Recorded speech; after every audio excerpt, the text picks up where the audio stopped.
Okay, let me make sure they can hear y'all. Let me just make sure.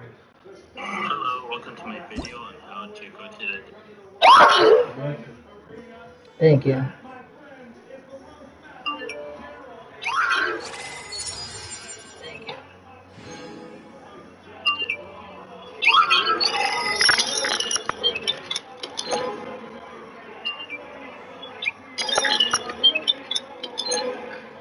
Hey, y'all, let me just.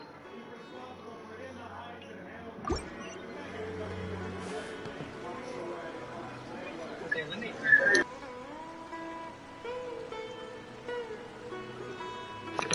Hey everybody, I know it's been a while since we have played Genshin Impact, but we're going right back into what we was doing last week. Okay, so we're here in Sumeru. So beautiful here, right? Okay. So, I know I don't usually go live on my YouTube, but I felt like it was only right to go live on Acacia! YouTube, especially since Hey, they're allowing there's me to somebody now. here. Let's do this. Maybe she went out to look for some food. Let's try looking around the area.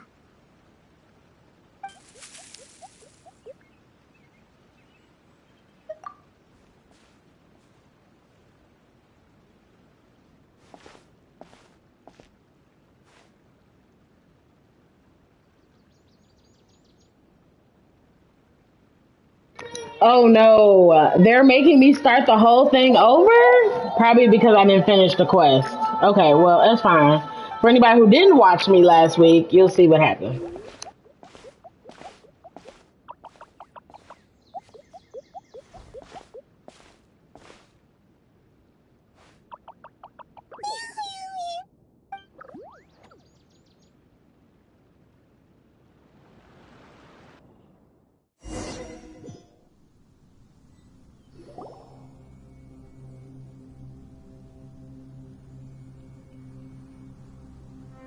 There you are. Hypatia, are you alright? So hungry. Need water. There's no way we can get her to eat in her current condition. Let's try finding some water first. Huh? Wait. Why does it look super foggy outside all of a sudden? Uh...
I haven't done pulls in a while, guys, so I just wanted to see what I would get, especially since the characters have changed around.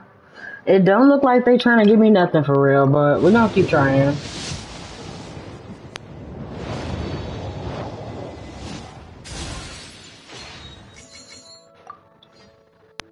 Yeah, don't look like they want to give me none, y'all.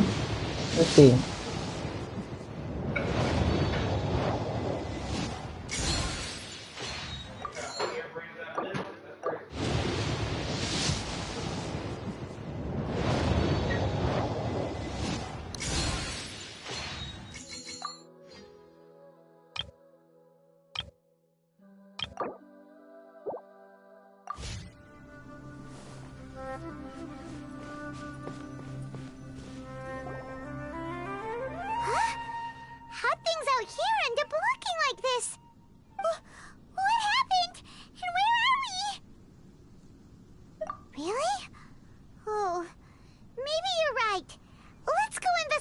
area.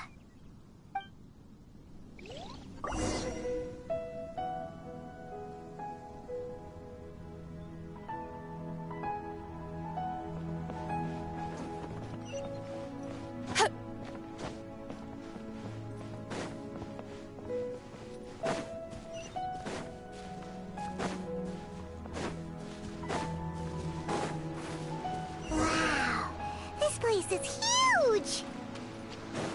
I knew there's something off about that cave. Let's think of a way to get over there and have a closer look. Who knows? Maybe we'll find a lead of some kind.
Shake!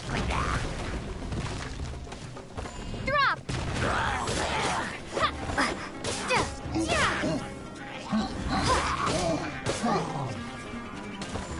Starball!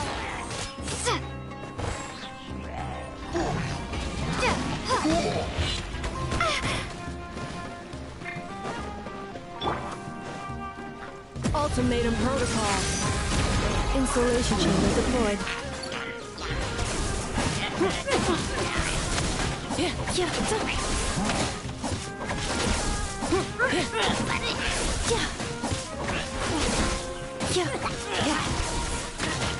Defensive mode engaged.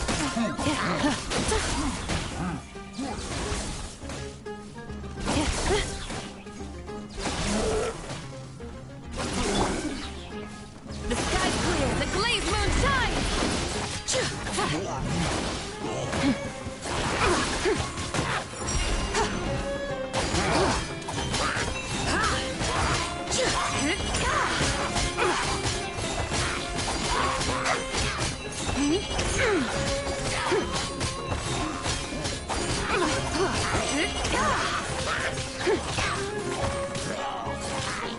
Be cleansed. Divine light, shield them.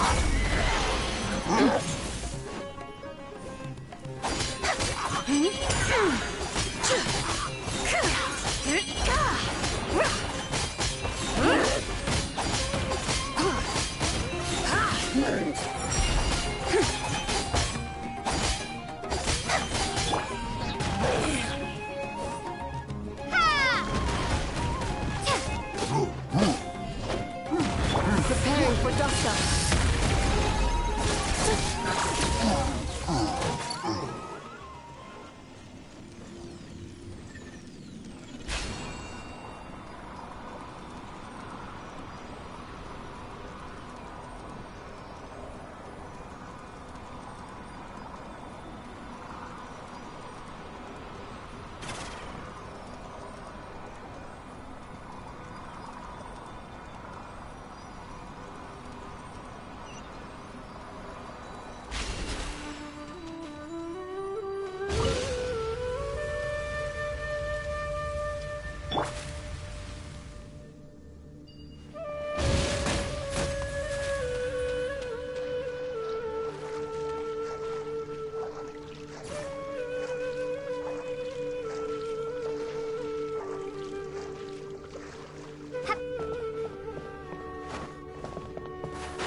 Alright, so we didn't get this far last time, so we're doing pretty good, guys. I hope you guys are enjoying this.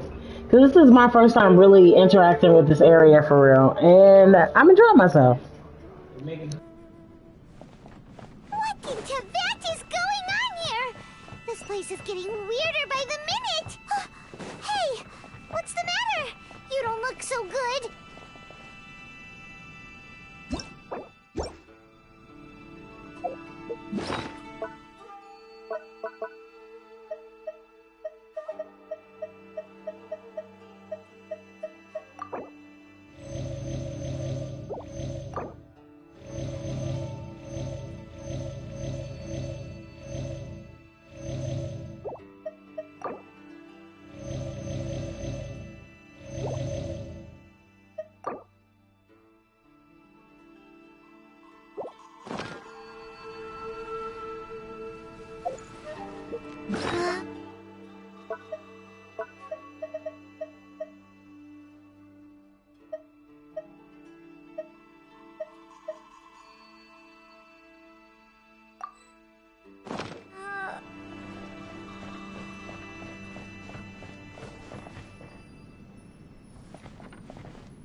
You gotta be kidding me. This was a trap?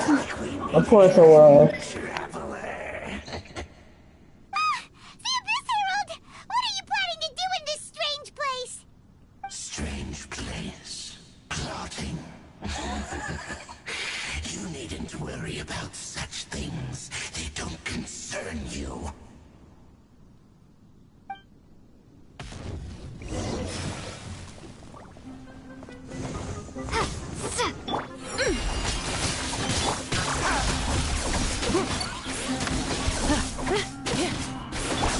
The sky's clear, the glazed moon shines!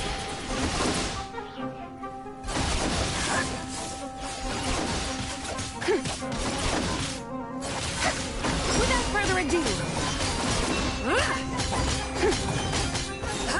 Light the dust! Ultimatum protocol. Installation chamber deployed. Bow your head. The tides beckon. Crumble apart!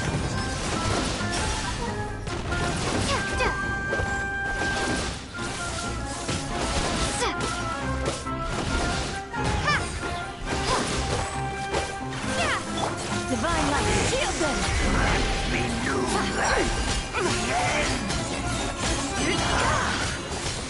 Arrogance and light the dust! Starfall!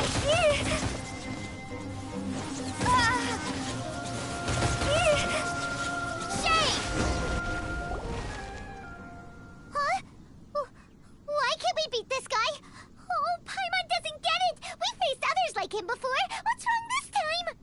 Traveler, though you may have managed to avert countless crises before, your good fortune was bound to end sooner or later.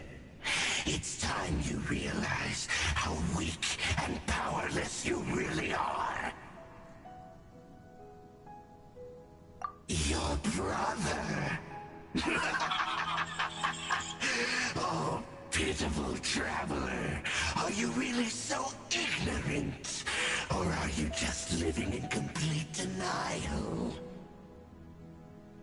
His Highness has long since forsaken you. Your meager existence in his eyes is that of an annoying bug, only to be stepped upon. The bonds of love and family which drive you to find your sibling are utterly gone. Your journey is meaningless. But don't you fret now. Today will be your last. Now die!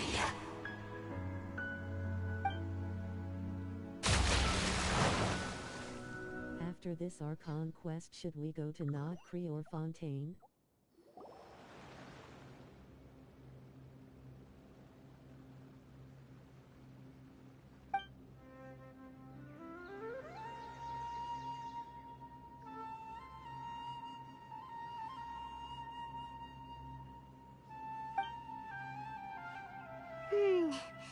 What do we do?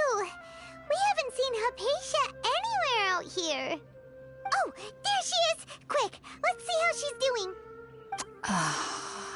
Well, the good news is that she's still conscious. Hey, why'd you drop her food on the floor like that?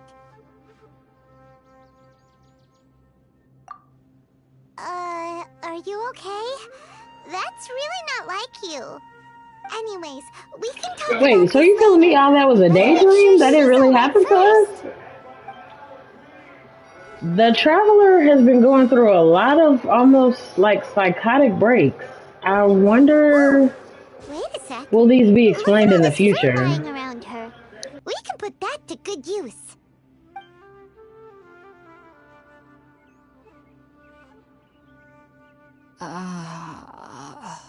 Who is there? Tainari, is that you?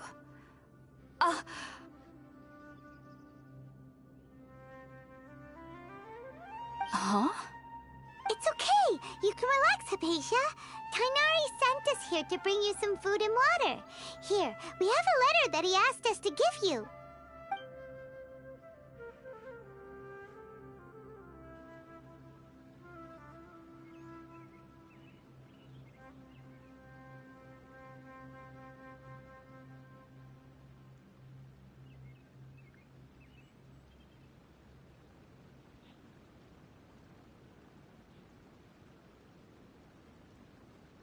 I see. So, you're friends of Tainari. I apologize for all the trouble I've caused you. I'm grateful that you came so quickly to save me. You even brought all this fruit. Well, actually, we didn't bring the fruit. It was already here when we arrived. We were kind of wondering about that, actually.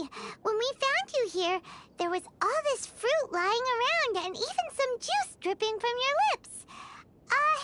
How did you end up like this anyway? Oh, really? I seem to understand now. All the fruit was likely from my, neighbor. Must have come by and saw me like this. Your neighbor? You mean there's someone else living nearby? Oh? So you're able to see them too?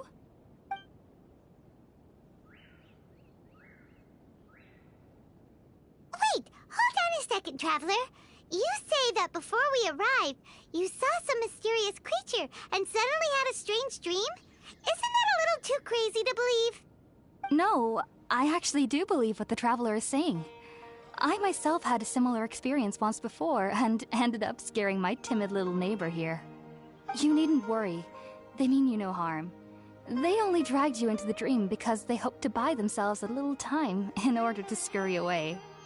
So, Hypatia, just what kind of creature is your neighbor exactly? I'm not sure what it's called, to be honest. But I do know that they have some sort of deeper connection with the Dendro Archon.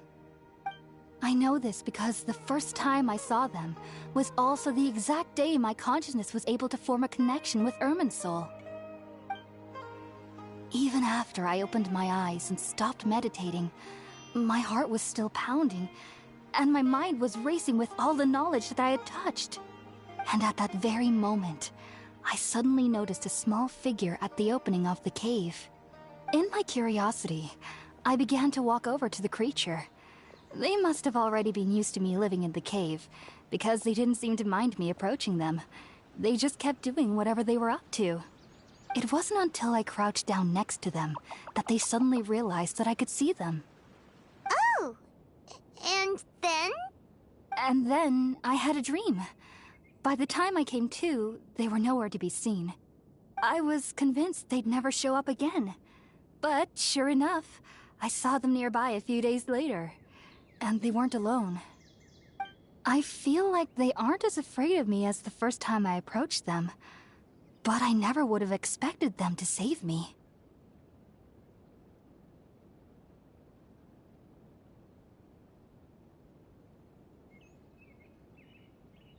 Yes, no doubt about that.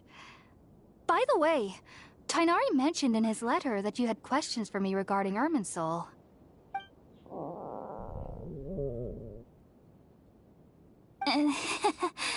Sorry about that. Sounds like just drinking juice still isn't quite enough for my stomach. Well, if somebody hadn't dropped the food earlier... Anyway, looks like we'll need to prepare something ourselves. Besides, Paimon's getting hungry too. Let's eat first and talk about Irminsul later. Alright, we're up, Traveler. Today's menu will feature Sweet Madame and a radish veggie soup. You'll love them, Hypatia. They're our specialties after all. Sounds good. I've never tried any dishes from other nations before. I certainly look forward to it. It's been so long since I've had a decent meal, too. To be honest, the last time had to be when Tainari came to visit.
Let's use the empty box that Tainari gave us since we already watched it.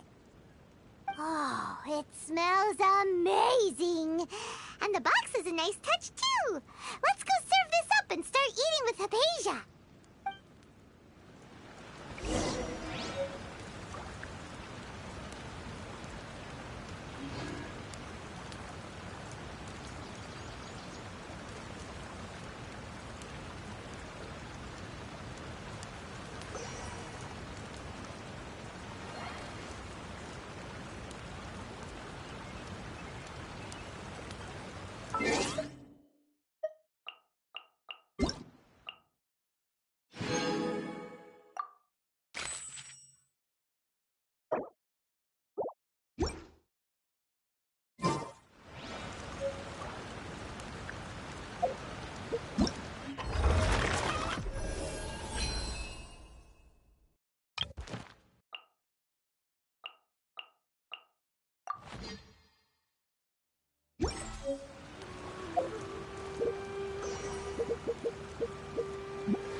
Are you already finished cooking?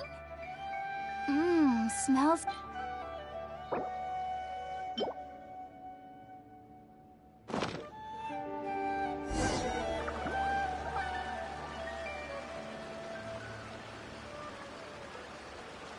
Even though everything you mentioned was in Tainari's letter, it's still hard to believe you were able to connect with Irminsul immediately after smelling Spiritborn eel for the first time. It took me nearly 3 years before I could do so. And everyone at the Academia even lauded me as a genius. You should know that some researchers spent their entire lives without ever successfully connecting with Irminsul as you have. So why does this incense allow people to connect to Irminsul? The ingredients used to make Spiritborn eel primarily consist of plants created by Greater Lord Rukkhadevata. These special ingredients are conducive to heightening our senses to the Dendro Archon's power. Since the root of the Dendro Archon's power lies within Irminsul, we can occasionally tap into her powers to peer into the Naturally, anyone who can establish a connection with Irminsul in their first ever attempt must be a person of great understanding. Makes sense. But Paimon's got a question. Why was she sensitive to the smell of those plants for such a long time? That was primarily due to her body's unique constitution.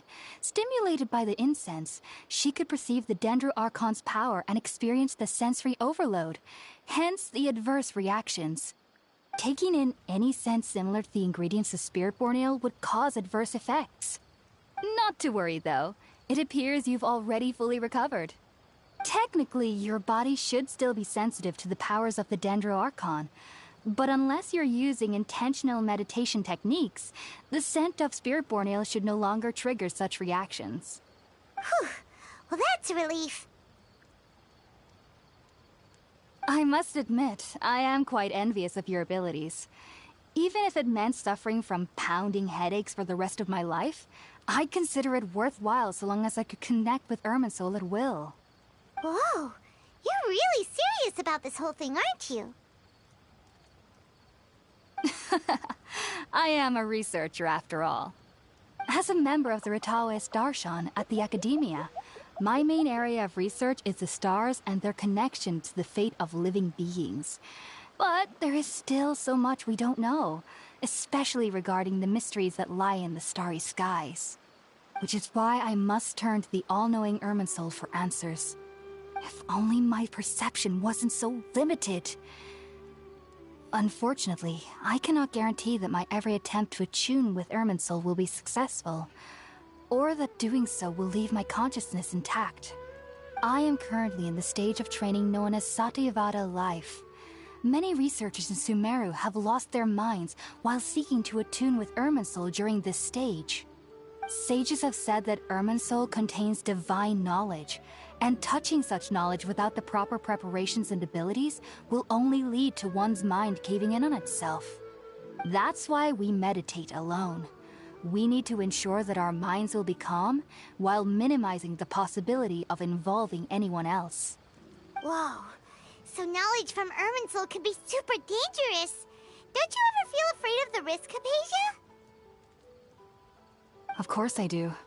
Especially during nights that are pitch black with no moonlight, and dead silent without even the sound of insects. However, I've been feeling better as of late. I don't get as scared anymore knowing that I have a little neighbor living nearby. I believe that being able to see them is a sort of blessing from the Dendro Archon.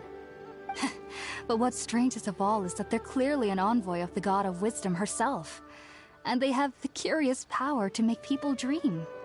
What's so strange about that? It doesn't sound so out of place for a divine being, does it? Well, it's strange because nearly nobody in Sumeru can ever dream. Huh.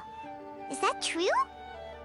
Yes, well, to an extent. Only children can dream in Sumeru. Adults, however, never do. The sages say that wisdom implies rationality, but that which occurs in dreams is often neither rational nor logical. Yes, if one struggles with anxieties, those emotions could influence their dreams. The fact that the people of Sumeru do not have dreams is seen as a blessing by the sages. They believe that Greater Lord Rukkhadevata, the God of Wisdom, is keeping us away from the foolish delusions you encounter in your sleep. I was born into a family of scholars in Sumeru City. Ever since I was a child, my parents would always tell me that I'll know I've grown up once I stop dreaming. I studied hard, enrolled as a student in the Academia, and went on to become a researcher. Sure enough, I never dreamed again. But then, on the day I scared the little Aranara, I suddenly saw a dream again. It was incredible. Though I don't exactly remember what I saw, I clearly recall the feeling. I suddenly felt like I was a child again. Back then, I was foolish and ignorant as any youth would be, but I was free of fear. Maybe dreaming isn't as bad as we've made it out to be. Just be sure not to speak of this if you travel to Sumeru City. They'll look at you as if you've lost your mind. So, do you have any thoughts about the things she saw when she connected with Irminsul? Sorry. I'm afraid I don't have any answers as of now. All I can say is that what you saw is a memory contained within Irminsul itself. World forget me. What could that possibly mean? If only I could ascend past Satyavada life and begin Paripurna life, I might have some more answers for you. If you two are ever in the area again, please be sure to come and see me. There's no need to be thanking me. You two are my saviors. Besides, I'm already looking forward to tasting some more of your cooking.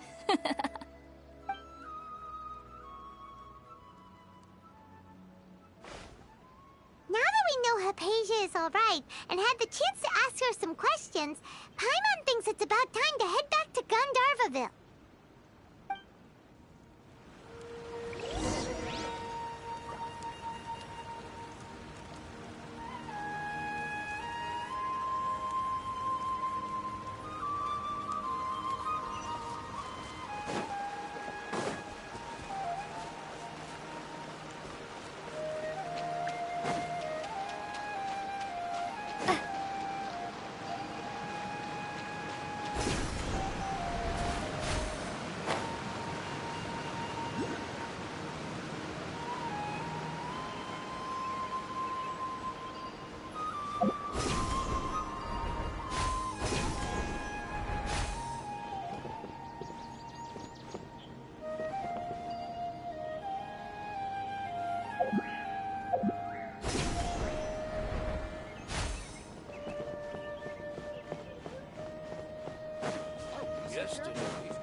Think about it, Tainari. Refusing to join is tantamount to burying your head in the sand.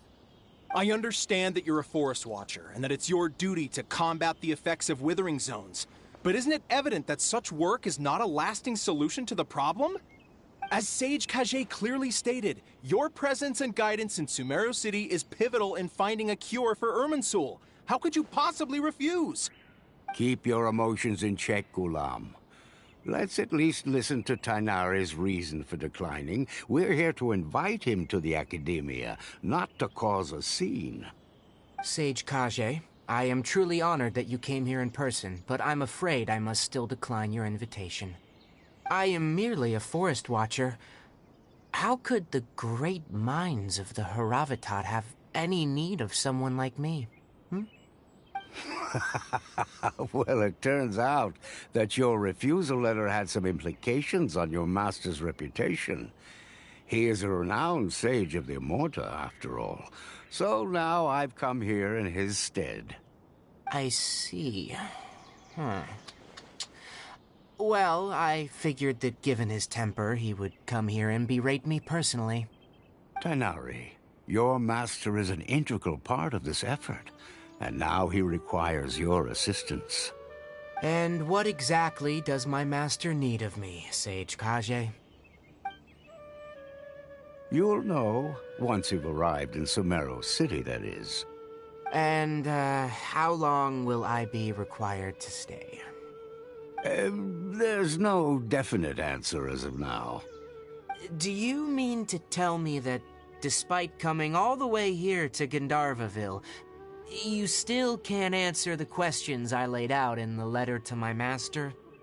If that's the case, then I'm afraid I cannot give you a definite answer either.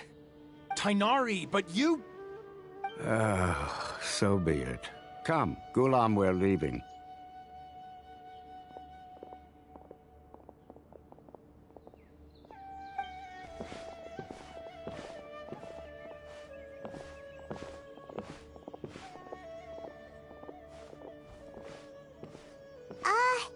Tainari, what was that all about? It's nothing. Some people from the Academia wanted me to go to Sumeru City to assist them with a project, but I had to refuse on account of all my responsibilities here. But all that can wait. How did things go with Hypatia? It was quite the eventful trip, but the main thing is that she's safe and sound. She answered a bunch of questions for us, too. Very good. Now that the Traveler has made a full recovery, there shouldn't be any reason for you to tarry here longer. I assume you will be heading to Sumeru City, correct? That's right! We want to meet Lesser Lord Kusanali and ask her for advice. Do you have any idea on how we can find her? Sorry, I'm afraid I don't have any advice for you there. Well, do you at least know anyone we can try asking in Sumeru City? Let me think. My trips to Sumeru City have been fairly short, and most of my acquaintances are researchers. Oh, how about this? I'll write you a letter of introduction that you can give to a researcher I know. He's from the Amorta Darshan and is adept at gathering information. Asking him might prove worthwhile. Also, when you enter Sumeru City, you'll probably end up receiving something like this item here. I'm not sure if it will ever come in handy for you, but maybe you can give it a try. Oh? What is it? It's called an Akasha Terminal. It's a tool produced by the Academia that utilizes the legacy of Greater Lord Rukkhadevata. Some say that this item is the very basis of Sumeru's reputation as the City of Wisdom.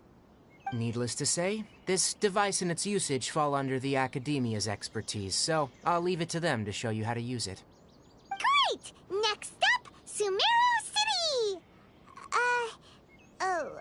But wait. That's right!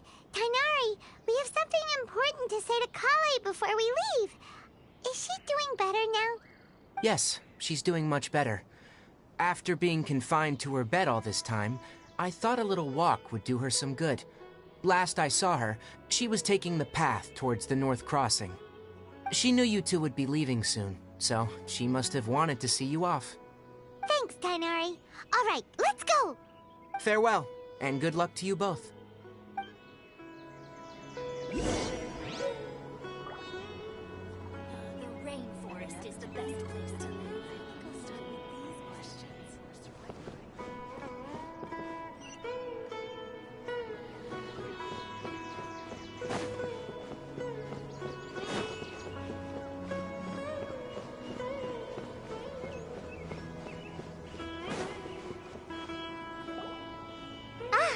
I've been waiting for you two.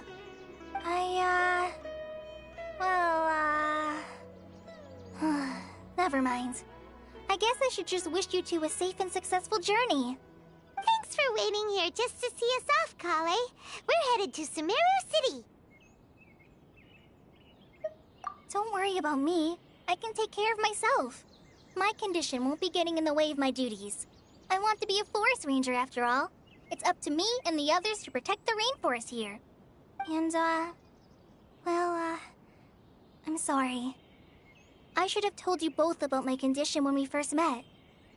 I just wanted you two to treat me as a normal friend, not some girl that needs your sympathy. But I guess now I understand that the most important thing is for friends to be genuine with one another. There's no need to apologize, Kale. We should be thanking you for trusting us enough to be your friends and sharing your past with us.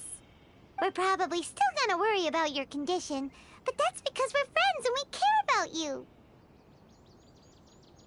Thank you. That means a lot. Before you leave, I have something for you. Oh? What is it? It's my recipe for pita pockets. I told you that I'd give you a copy, remember? My handwriting is a little, messy, so please don't laugh. Yay! Thanks, Kale. Now we can eat those scrumptious little pitas whenever and wherever we like. I hope that whenever you eat them, you'll both remember your time here in Gandharvaville. Well then, I, trainee Forest Ranger Kale, bid you both farewell. Please visit Gandharvaville again. The Rangers will always be ready to assist you here.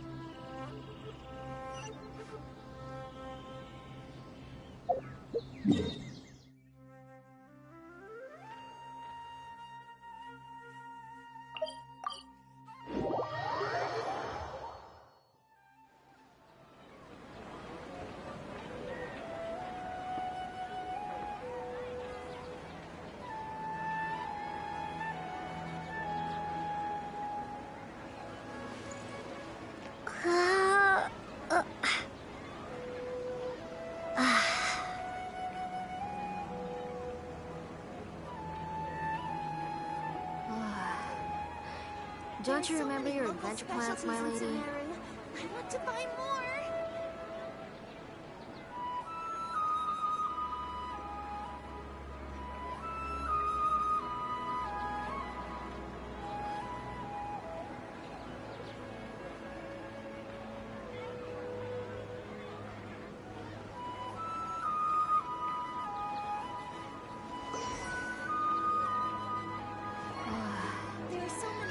Don't you remember your adventure plans, my lady? To buy more.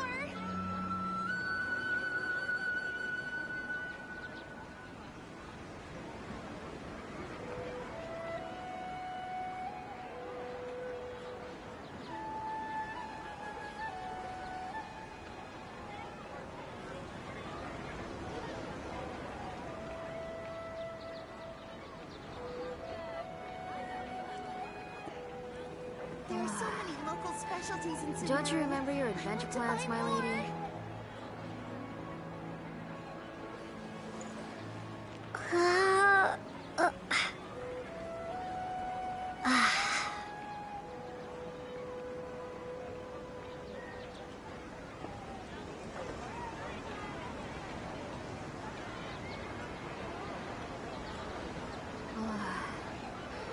Don't you remember your adventure plans, my lady? There are so many local specialties in Sumeru. I want to buy more.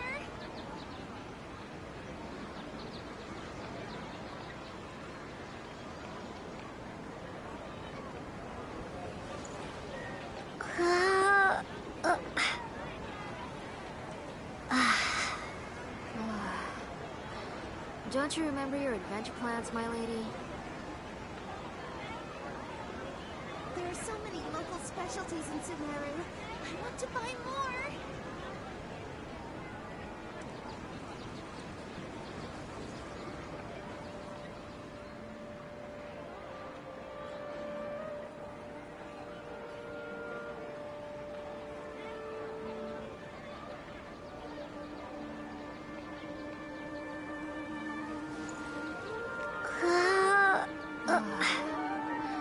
Don't you remember your adventure plans, my Local lady? specialties in Sumeru. I want to buy more.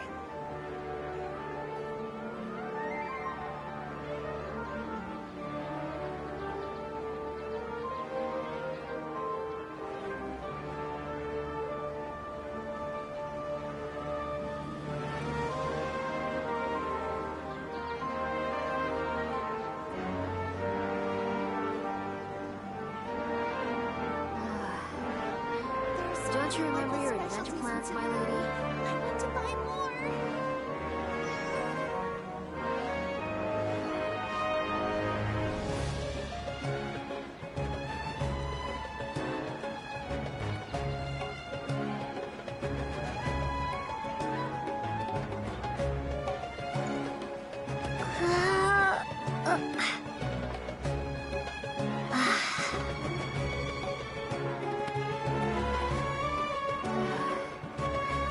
Don't you remember your adventure plans, my lady? I want to buy more.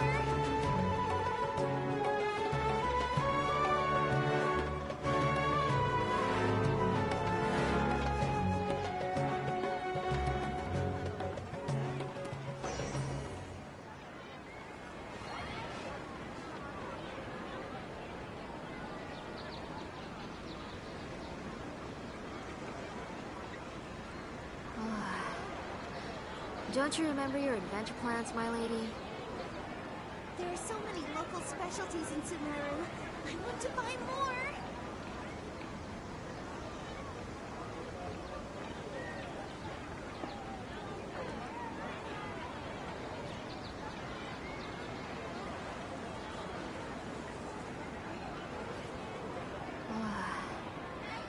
Don't you remember your adventure plans, my lady? There are so many local specialties in Sumeru. I want to buy more.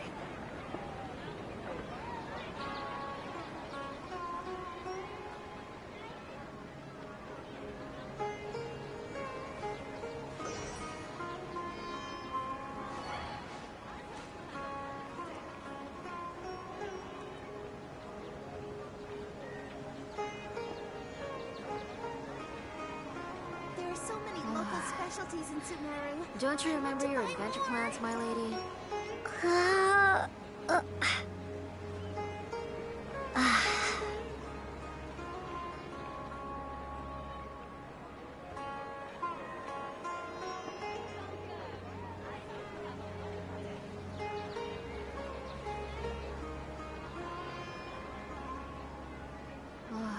There are so many local specialties Don't you remember in your Sumeru. adventure plans, my I want lady? to buy more.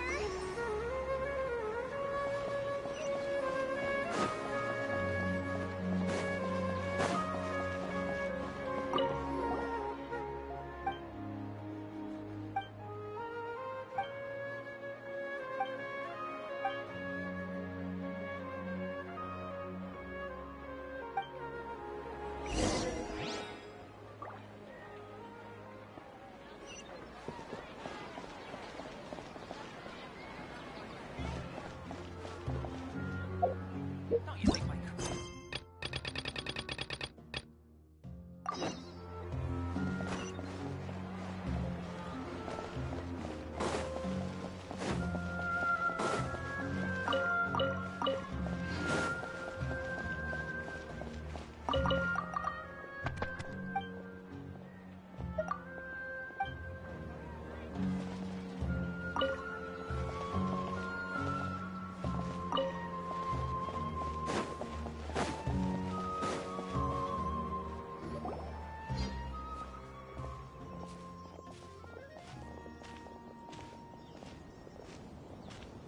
Sumeru City! We finally made it! Oh, did you see that? When those people entered the city, something on their heads lit up. One moment, please, you two. It appears this is your first time visiting Sumeru City. Oh, yeah, that's right. But how did you know that? Because there's currently no information on either of you in the Akasha. But no need to worry, that won't prevent you from entering the city. In fact, the Academia conveniently provides each traveler to Sumeru City with a device. Perhaps you two have heard of the Akasha before. It's our beloved Greater Lord Rukkhadevata's lasting legacy, a treasure trove of collected knowledge. After centuries of tireless research on the Akasha, the Academia created one of its most ingenious inventions, the Akasha Terminal. As long as you are within Sumeru's borders, you may use an Akasha Terminal to connect directly to the Akasha and access any knowledge you need. I should mention that due to technical limitations, the operation of Akasha Terminals will be much smoother and more effective in large cities such as Sumeru City and Port Ormos. Oh, so this is the thing that Tainari was telling us about. It sounds pretty amazing. You two are quite fortunate. Until recently, it was standard practice to only issue Akasha Terminals to outlanders who spent an extended amount of time in Sumeru. However, this policy was recently changed, and now all travelers are issued one upon arrival. Here are your Akasha Terminals. Please handle them with care. It kinda looks like a leaf. To activate it, simply hold it in your hand and say the following phrase to yourself. May the mighty God bless us with their voice of wisdom. Oh, says this little doodad lets you access knowledge. Maybe we can use it to find a way to meet Lesser Lord Kusanali. Let's give it a try. May the mighty God bless...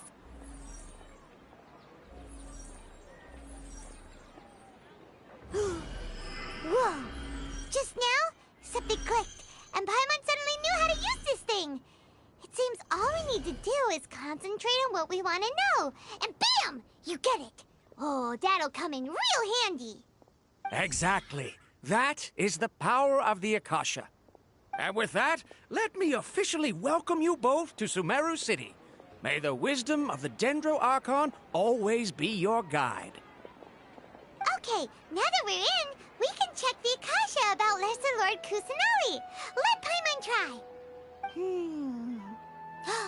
500 years ago, the sages found a newly born deity from within some scorched ruins. The deity now resides in the sanctuary of Suristana. Seems pretty similar to what Kali was telling us. Okay, next, let's concentrate on asking how to meet her. Oh, come on! Ugh. Focusing on this question feels like when you have something you're trying to remember and it's on the tip of your tongue, but you just can't think of it. Ugh, Paimon's brain is exhausted. Oh, smart idea. But what are you going to ask it?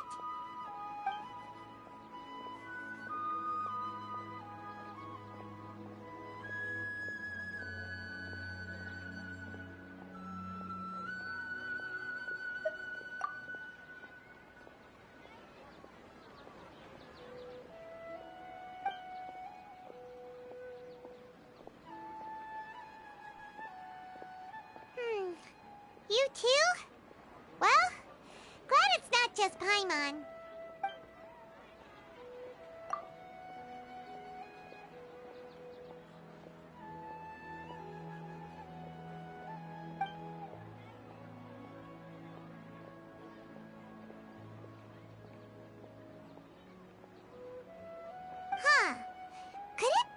because we're Outlanders and we've only just arrived in Sumeru?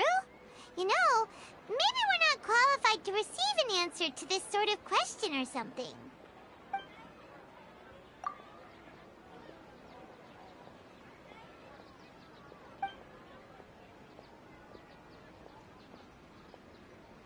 Uh-oh. Paimon's getting all teary-eyed all of a sudden. It feels like the people of Sumeru really missed their Archon. Well, seems no matter which way we try, we can't find anything that'll lead us to Lesser Lord Kusanali. He's from Sumeru and even has a position in the Academia. Maybe he'll be able to access more info from the Akasha. Let's see. Tainari wrote an address on the letter's envelope. Oh, it's not far from the city's gate. Let's head over and have a look. Hopefully he's at home.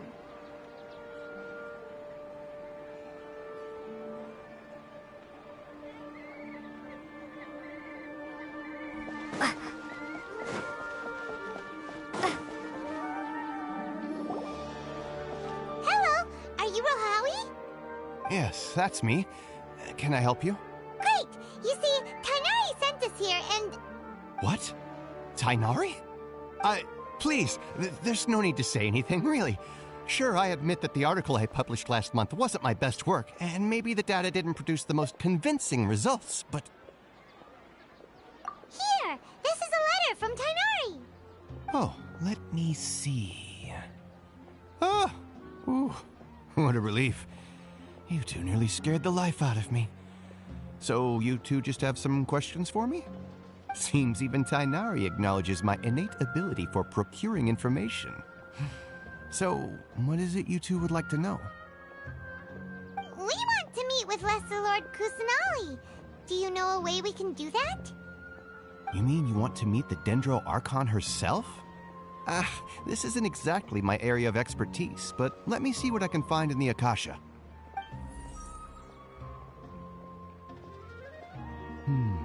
Sorry, the Akasha didn't respond to my query. What? You too? But what about your abilities for getting information and all that? Paimon was sure you'd be able to access more info than we did. Well, as I said, this isn't my area of expertise. I am but a lowly researcher, so the Akasha doesn't see a need for me to know more about the Dendro Archon.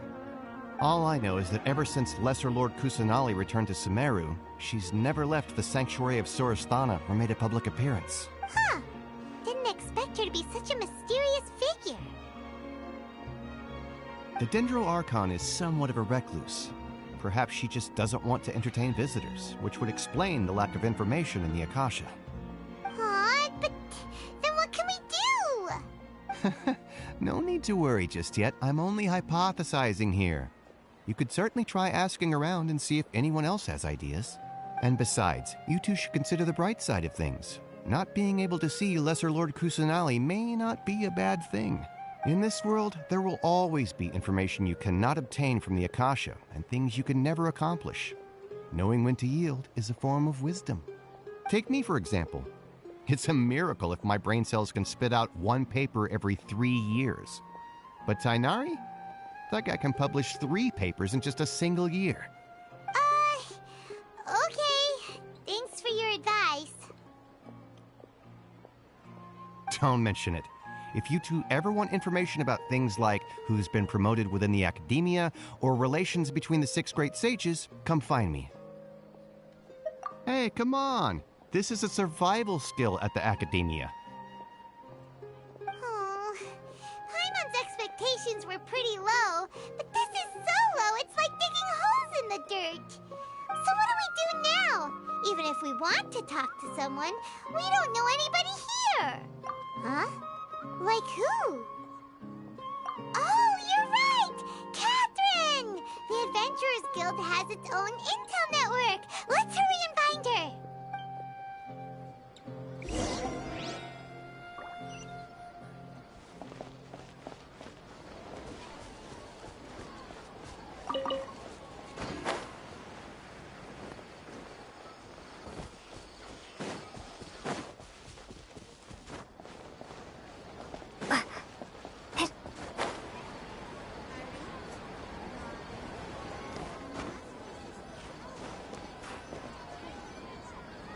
Astra Abyssosk.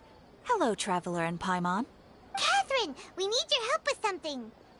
Understood. The Adventurers Guild is always ready to serve you. With what do you require assistance? We want to meet with Lesser Lord Kusanali. Do you know a way we can do that? You two wish to meet with Sumeru's Archon. Understood. Please wait.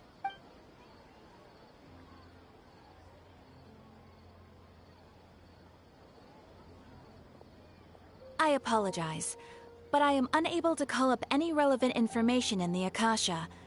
I'm also unable to locate any pertinent information in my personal memory. Aww, another dead end. Well, if Catherine can't help us, then we really don't know anyone else to ask now. Please do not worry. I may know of someone who can help you two. In Sumeru, the Adventurers Guild does not serve as the vanguard of information. Rather, there are numerous active mercenary groups collectively known as the Eremites. They take on various contracts and work all across Sumeru, so they naturally accrue intelligence. An Eremite brigade called the Corps of 30 is in charge of Sumeru City's defenses. Not only are they the oldest brigade, but they are responsible for managing and coordinating the affairs of all other mercenary brigades. Corps of 30? What a weird... Supposedly, they are named as such because their ranks numbered 30 at their inception. Asfand, an advisor with the Corps of 30, maintains good relations with the Adventurers Guild. If you'd like to get in contact with him, you can find him at the Corps of 30's headquarters, the Citadel of Rexar. You're welcome. I wish you two the best of luck. We look forward to your exploits in Sumeru. All right, off to the Citadel of Rexar we go!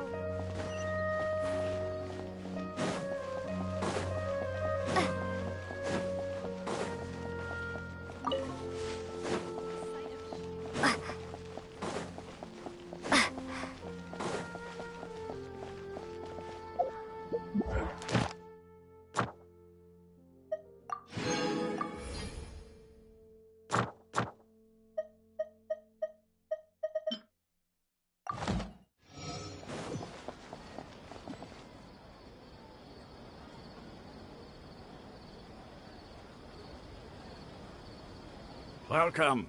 The Adventurers Guild told me to expect you two. It's nice to meet you, Asfand. We'd like to ask you about something.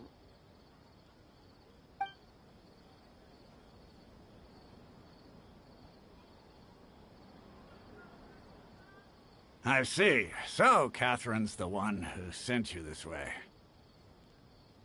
Ha! It's true that the Eremites' network is vast, but even I can't help you meet the Dendro Archon. Wait, seriously? That's it? Afraid so. The Eremites aren't terribly religious, so we don't know much about divinities. As far as the Akasha goes, we can access even less than you. We originally came from the desert. The gods there died off long ago. Since those days, we've used our own two hands to carve out a living. We don't beg gods for their aid. It isn't just us, though. If you ask me, I think most in Sumeru aren't interested in Lesser Lord Kusanali. Oh? Why's that? Just take the Academia, for example. They're the ones who truly rule Sumeru. Although they believe in gods, most of them only care for the late Greater Lord Rugadavada. In their eyes, she was the one who founded Sumeru and gifted us with the Akasha. Lesser Lord Kusanali just happened to inherit her legacy. Because of the Academia's influence, most citizens are more familiar with Greater Lord Rugadavada and hold her in greater esteem. Not to mention that Lesser Lord Kusanali never makes an appearance, and the Academia never announces anything about her. As far as the people of Sumeru are concerned, she's just a god that exists. Really? Aw. After hearing all of that, Paimon sort of feels bad for Lesser Lord Kusanali. Ha! But who knows? We're all just guessing when it comes down to it. Besides, I'm sure the God of Wisdom doesn't worry about her reputation among people like us. All right. Well, thanks for the info, Osfond. No problem. Always happy to help out the adventure.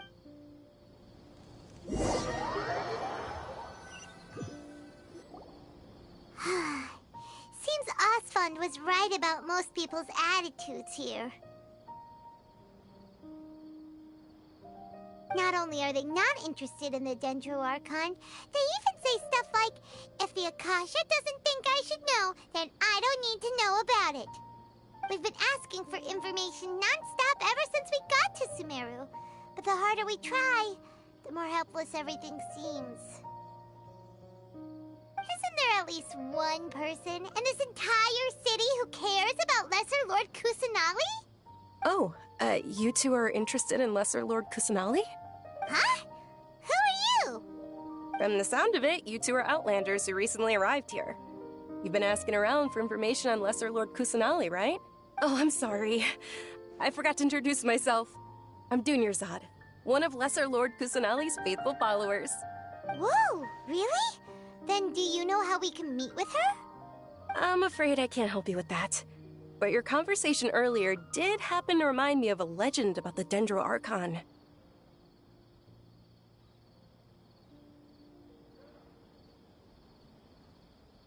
Sure. It goes like this. Long, long ago, there was a man who heard a prophecy. It predicted that a great calamity was about to befall him. Panicked by what he heard, the man sought out the Dendro Archon in hopes that she would bless him with the wisdom to help him escape his predicament. The man journeyed across deserts and through rainforests and experienced tribulations of every kind. However, he still couldn't find any trace of the Dendro Archon. In despair, he thought, alas, the Archon has abandoned me. He then had no choice but to sorrowfully resign to his fate. Okay, and then what happened? And then, the calamity came. But to his own surprise, the man felt somehow emboldened by the trials of his journey. By relying on his own strength, he managed to overcome the adversity. At that moment, a bird perched upon his shoulder. This bird was, in fact, an avatar of the Dendro Archon. She said, "O Archon Seeker, do you now understand? She and her wisdom have long been found by you. Along your journey, we were in every flower and blade of grass, every ray of sparkling sun, and every breath of dancing wind. So long as you continue to think and ponder, we'll be wherever you go."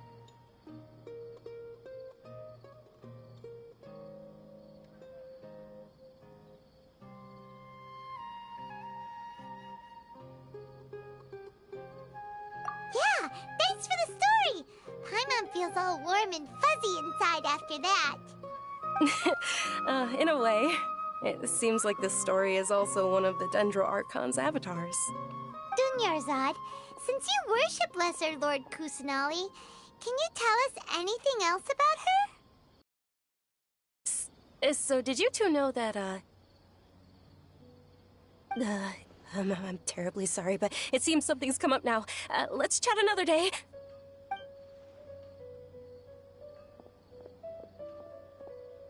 Hey, wait! What the heck just happened? It looks like they're searching for someone. Dunyarzad was acting super nervous just now. You think they're looking for her? This stinks! We finally managed to find a lead about Lesser Lord Kusanali! We can't let them get in the way now. Let's see if we can get rid of them. Then we can catch up with Dunyarzad. Hey, have you two seen a brown-haired girl wearing a purple top and a long blue dress? Did she have bandages wrapped around her wrists? Yes, that's her. Did you see which direction she went? Yeah, she went that way. Quick, after her!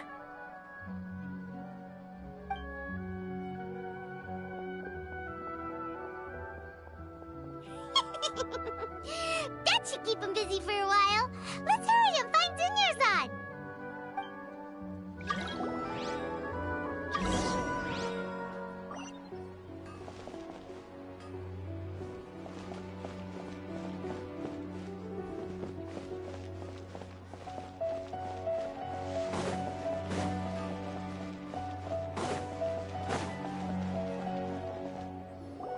There you are, Dunyarzad. We thought you might have been long gone by now. Oh, it's you two. Oh, you startled me there. You can relax now. We threw those people looking for you off the trail. Really? Thank you so much. Unfortunately, I believe there's still more of them out there looking for me. Uh-oh, looks like there are some coming this way. Huh? More of them? Then what are we standing here for? Run! No, wait, my body isn't in the best shape. It's difficult for me to run. Okay, sounds good. There's a tavern on the other side of the port we can go to. They probably wouldn't expect me to hide in a place like that. All right, let's move out. Stay behind us. We'll keep an eye out for anyone looking for you. Trust me. Just take my word for it.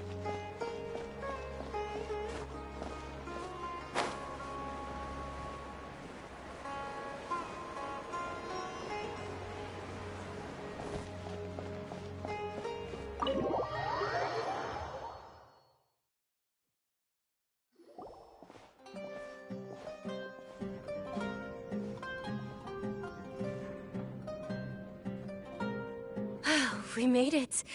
Oh, they shouldn't be able to find us now. Wait! Stand down, Dia!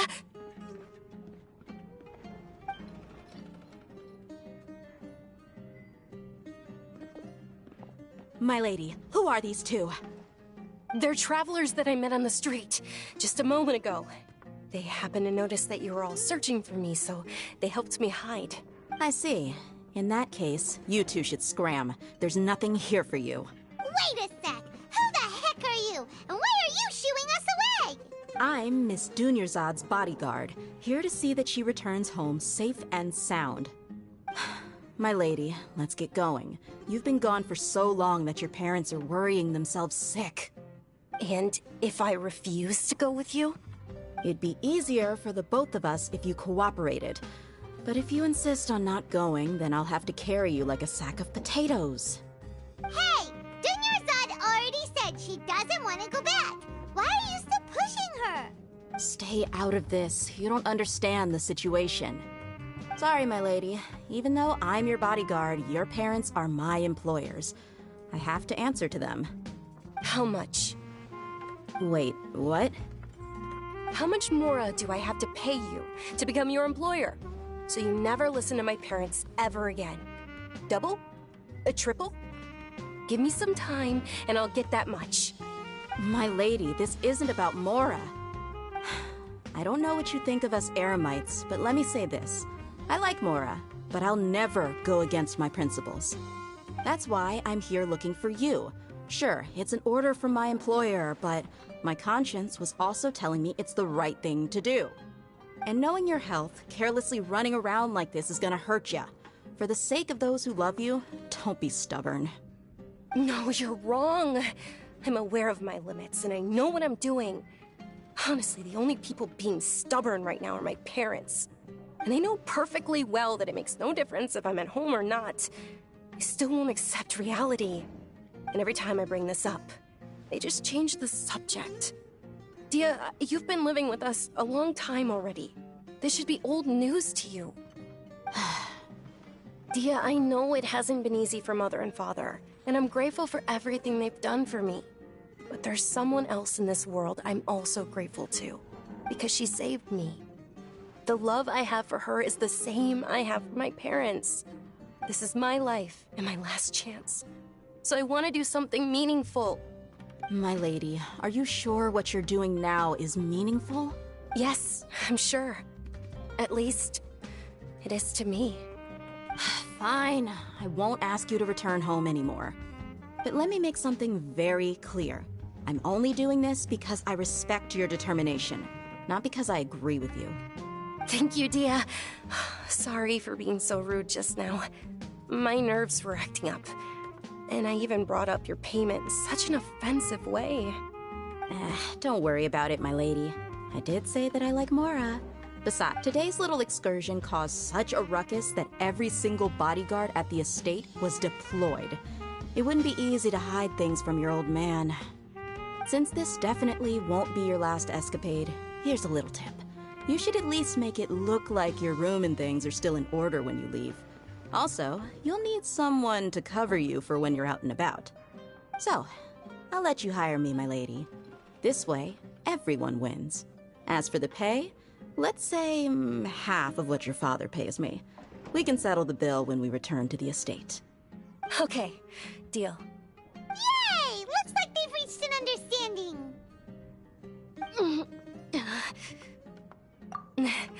I'm fine, really. I just feel a little tired now that things have calmed down. My lady, stop trying to look tough. We're already in a tavern, so let's rest up and grab some grub. I'm sorry for worrying you two. If you don't mind, I'd like for you to join us. Sure! After you rest up, we want to hear more about Lesser Lord Kusanali.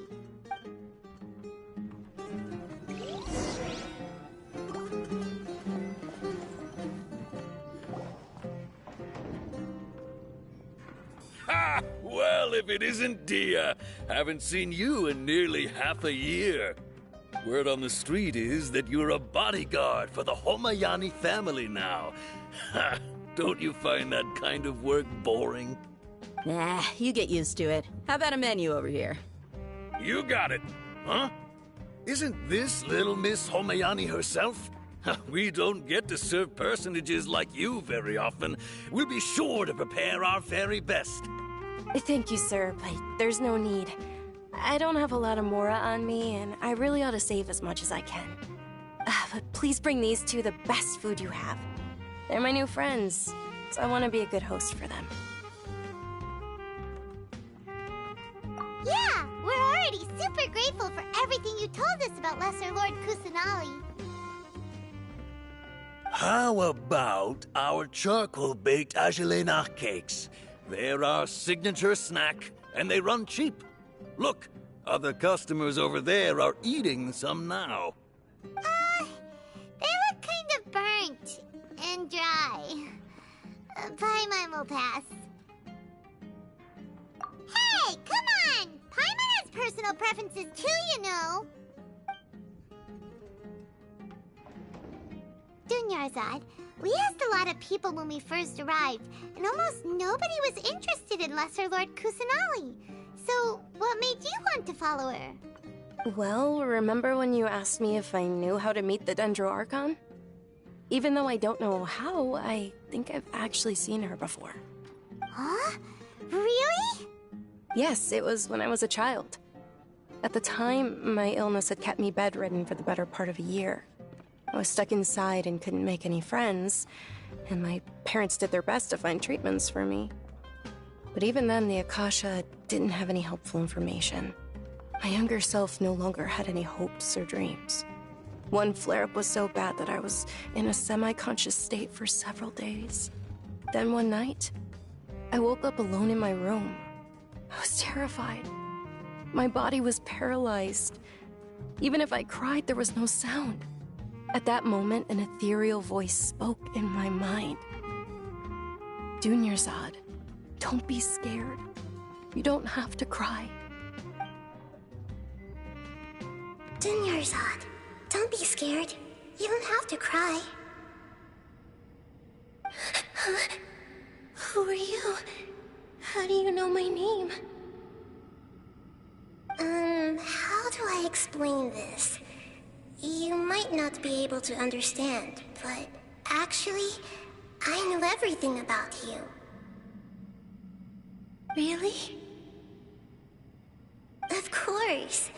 I know that you're scared of thunder, that you hate taking medicine every morning, and that you love counting the petals on your mom's skirt. Wow, you really do know everything. Dunyarzad, is there anything you want? Want? Not really. I can't go anywhere or do anything. Huh? But aren't you a child? All children have wishes. Tell me what you want, and maybe I can make it happen. But can you make my illness go away? Oh. I'm sorry. But I'm not powerful enough to do that right now. Then, can you be my friend? After that, the voice said, "Okay, I'll be your friend." Although my body was suffering during those days, that voice encouraged me and told me many wondrous things.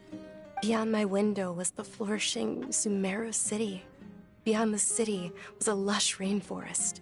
And beyond that was the wall of Samiel, deserts, and all of Teyvat. Once I finally made it through that bout of illness, I couldn't hear that voice anymore. I told my mother about it, but she said that I must have been dreaming. But I know that that voice wasn't a figment of my imagination. Before that, I had never heard of Teyvat.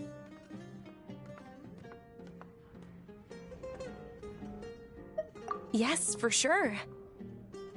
If it weren't for that voice, I would have never grown curious about the outside world, nor would I have learned how to read and enjoy so many books. That voice sparked a desire for wisdom. It had to have been the Dendro Archon. I've been hoping for a chance to repay her kindness. In fact, I was running around today to help prepare the Sub-Zero's festival for her. What's the Sub-Zero's festival? It's Lesser Lord Kusanali's birthday, which was the day that she was found by the sages. It's actually an old holiday that originally celebrated Greater Lord Rukkhadevata's birthday. When she passed away, the holiday eventually became a celebration of the Lesser Lord's birthday. I heard everyone was overjoyed when they welcomed her back to Sumeru. In those days, the festival was a huge deal. But because of the Academia's influence, people have gradually lost interest in the festival. The Academia actively participates in Sumeru's many holidays dedicated to Greater Lord Rukkhadevata. But when it comes to the Sub-Zero's festival, forget any funding. They practically act like it doesn't exist. Maybe they see Lesser Lord Kusanali's birth as confirmation of Greater Lord Rukkhadevata's death, so they're reluctant to celebrate it. Aww, but that's awful. It is. It's absolutely terrible. Sure, the Greater Lord founded Sumeru, but hasn't Lesser Lord Kusanali been the one quietly protecting us for the past few hundred years? Just remember that we're still out in public. Don't get too carried away now. I know that people over by the Grand Bazaar still hold the Sub-Zero's festival to this day. But I hadn't met any of them before, so I was never able to contribute. But recently, I made a friend there who also follows Lesser Lord Kusanali. I gave her my savings because I want her to throw a wonderful festival this year. That's the least I could do for Lesser Lord Kusanali. Hold on, my lady. Does this friend happen to be Nilu, the one who sends flowers to the estate? Yes, that's her. I saw her leaving the other day with a nervous look on her face. It seemed like she was hiding something in her arms. Did you give her something? Yes. Initially, I didn't have much Mora prepared, so I had Nilu sell one of my skirts. I've agreed with Nilu to meet up at the Grand Bazaar today, and see how things are coming along. Dia, would you accompany me? Sure. That's quite the trip, though. I'll carry you. No, that would be too much, even for you. You might as well just accept the lift. If I let you walk, who knows how long it'll take us. And if anything happens to you, then I'd really never hear the end of it from your father.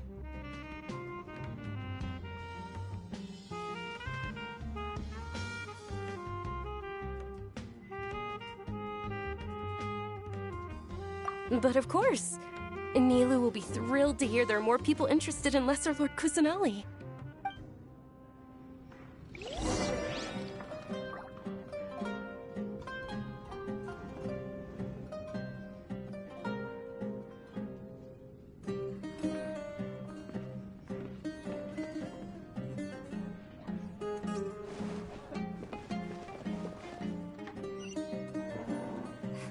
Your theory is just putting the cart before the horse.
Sorry I'm late, Milu.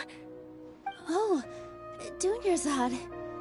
It was taking you so long that I assumed you got trapped at home, but you made it in the end. Uh-oh. But if Dia's here, that means you got caught, right? You could say that, but everything worked out.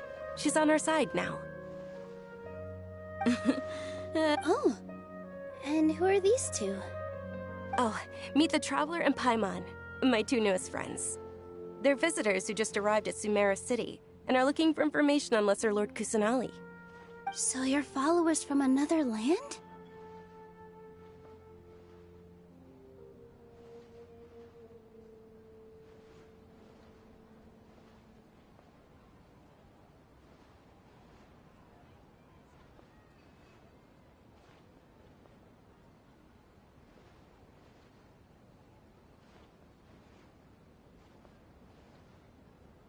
That's wonderful.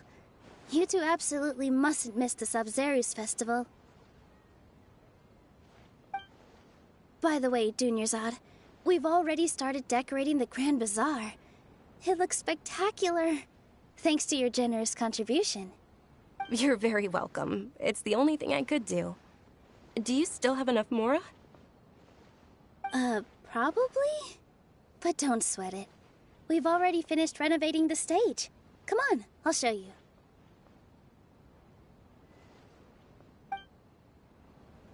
I've got great food and great drinks that everyone can enjoy.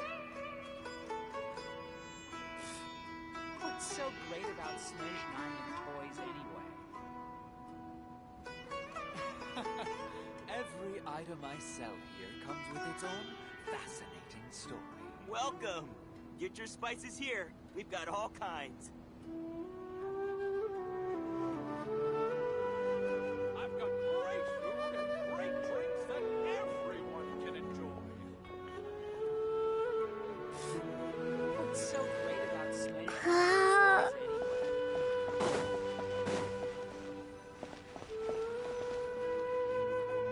Wow!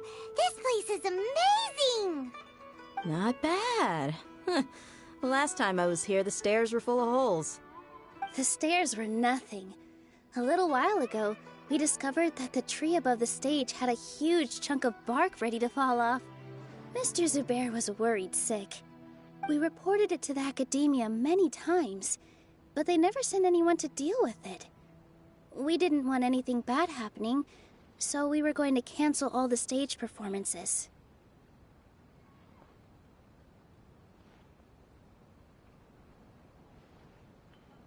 Oh, probably because it was the theater asking. The academia looks down on performers like us. They probably think it would be best if the theater closed down completely. We can't let that happen, though. Not only would everyone involved in the theater go hungry, but then we wouldn't be able to hold the Sabzeruz festival anymore.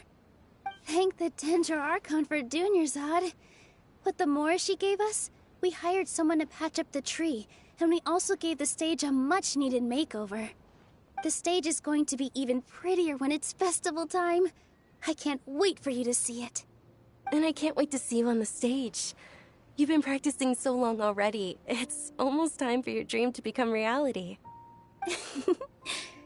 It's our dream. I'll do my best for the two of us. Milu, what are you gonna be doing at the festival? She'll be dancing the dance of Sabzeruz, the most important performance at the Sabzeruz festival. Dunyarzad, have you told him the origin of this holiday? I only told them about the Greater Lord and Lesser Lord so far. Okay, then I'll tell you two about how this holiday came to be. According to legend, the Sabzeruz festival was originally the Goddess of Flowers' birthday celebration for the Greater Lord. A long, long time ago, on one of Greater Lord Rukkhadevata's birthdays, her friends threw her a celebratory banquet. Some of the gods got drunk. One started playing music, and the Greater Lord started singing, so the Goddess of Flowers began to dance. As she danced upon the grass, countless beautiful parisaras began to bloom wherever she stepped. Those brilliant purple flowers became her dazzling stage. All the gods clamored, "Oh, if only time could stop at this very moment."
Of course they did.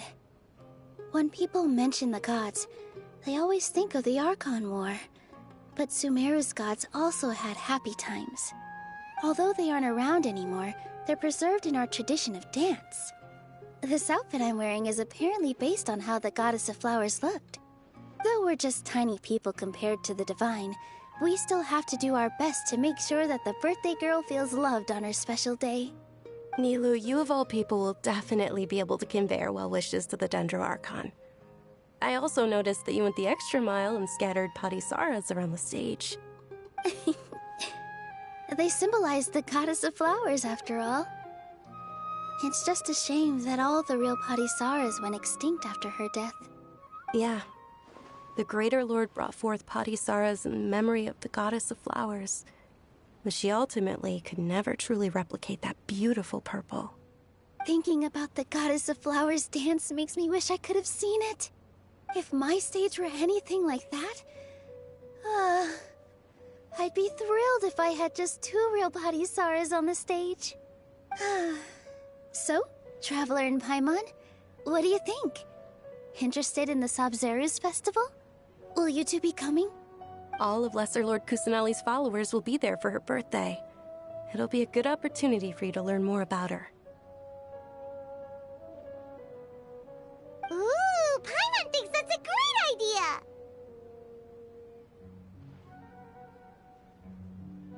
Hey, come on! There's nothing wrong with enjoying a festival. Besides, it's Lesser Lord Kusanali's birthday. She'll be happy to have more people who are celebrating it. So how about we all attend the Sabzeruz festival together?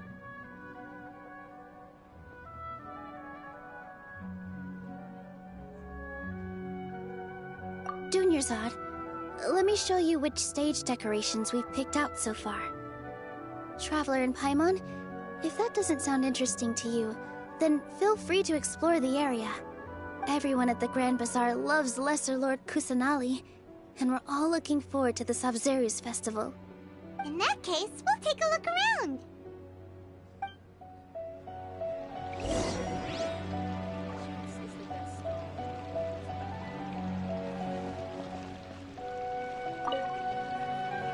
Whoa! What's with your yellow hair? And why do your clothes look so funny? Are you an Outlander? Did you know that the Sabzeruz festival is about to happen? There'll be loads of fun things to do at the festival. But the best part is when Ferris, the Knight of Flowers, passes out candy to everyone!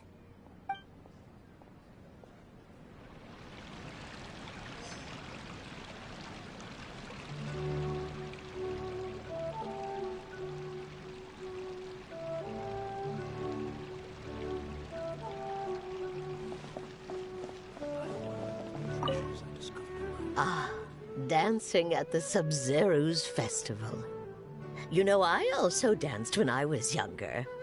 As a child, I even asked my grandmother why we performed the dance for the Lesser Lord when it was originally done to honor the Greater Lord.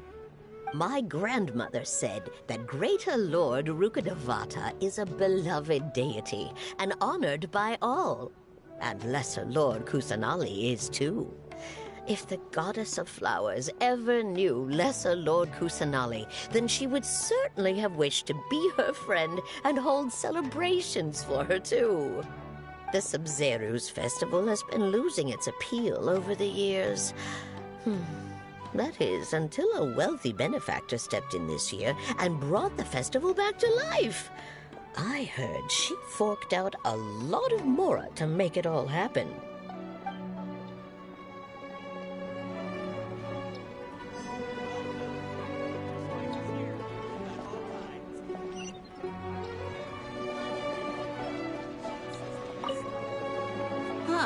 Revamping the stage for the festival couldn't have been easy, that's for sure. I bet this year's festival will be one to remember. I don't know much about the Grand Bazaar, but I do know that the residents here have a penchant for song and dance. Two things that the academia doesn't particularly approve of. Oh, and the perfume sold around here is a lot better than what you'll find elsewhere. The fragrances are longer lasting and they're gentler on your skin and... I mean, that's what I've heard at least.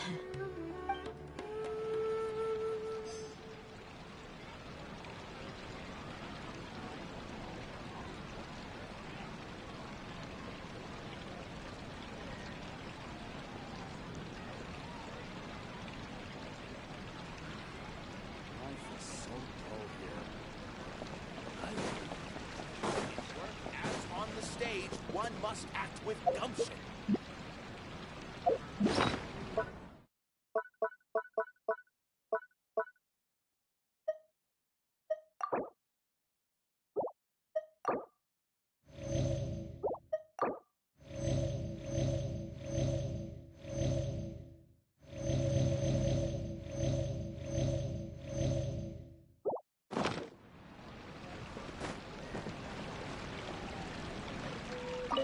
Nilu, your outfit looks amazing. There's also something different about you from when we first met up. I thought I'd add a little extra pizzazz to my dress for the festival. See? Wow, did you sew all that yourself? Uh-huh. Sewing is a fundamental skill for everyone in the theater company because we make all our own costumes. Did you know that Mr. Zubair not only can make costumes, but props too? I've noticed that you can't keep your eyes off this crown. Would you like to try it on? May I? Of course. The legends say that the Goddess of Flowers had beautiful horns on her head, so this crown was made to reflect that. Dunyarzad, you look absolutely stunning with it on. It's like I'm looking at the Goddess of Flowers herself.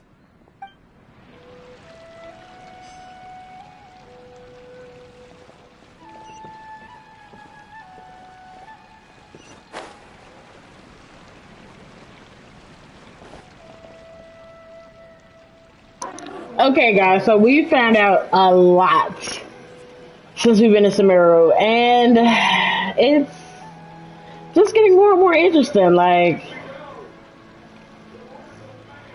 I'm interested to see how this ends. Things are really shaping And will up, we and there's a ever buzz get to around the festival see this year. the We're expecting archon people from of all this over to come by area? this year and buy things during the festivities.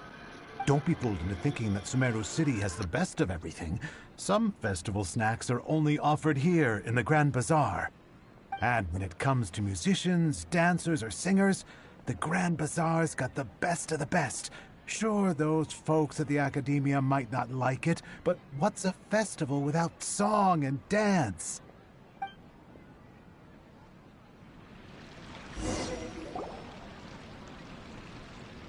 Hey! Is that who Paimon thinks it is?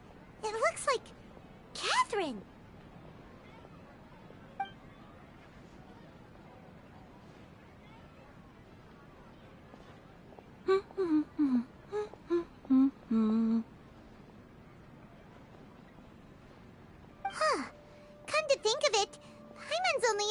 her behind the counter at the Adventurers Guild.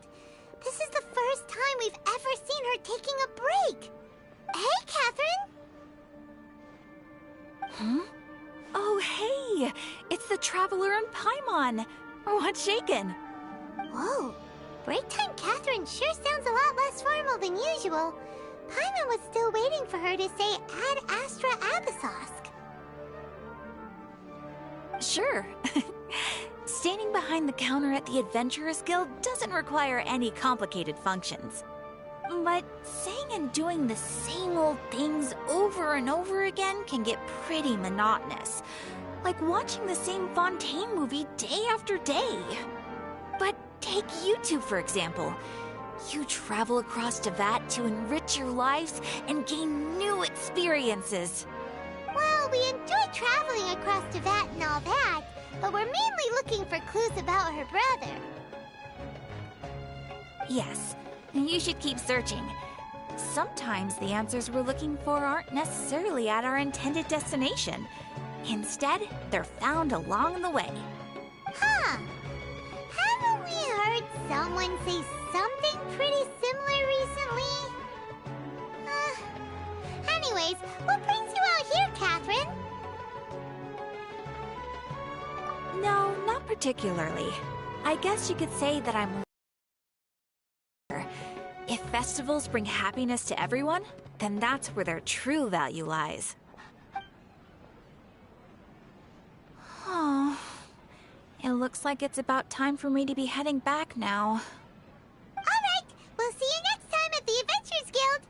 Oh, by the way, thanks for connecting us with the Eremites. We've already made some great friends in Sumeru City thanks to you. I'm sure you two will get along well with the people here. You've already been blessed by the element of Dendro, after all. See you around.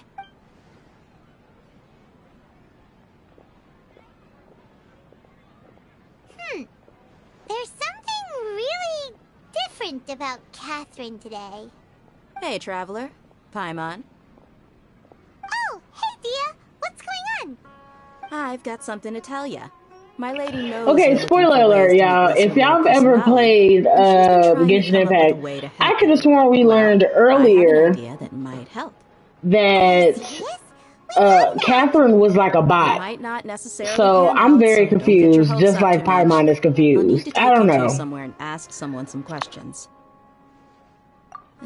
My lady is feeling a little worn out at the moment. Nilu's found a place for her to rest.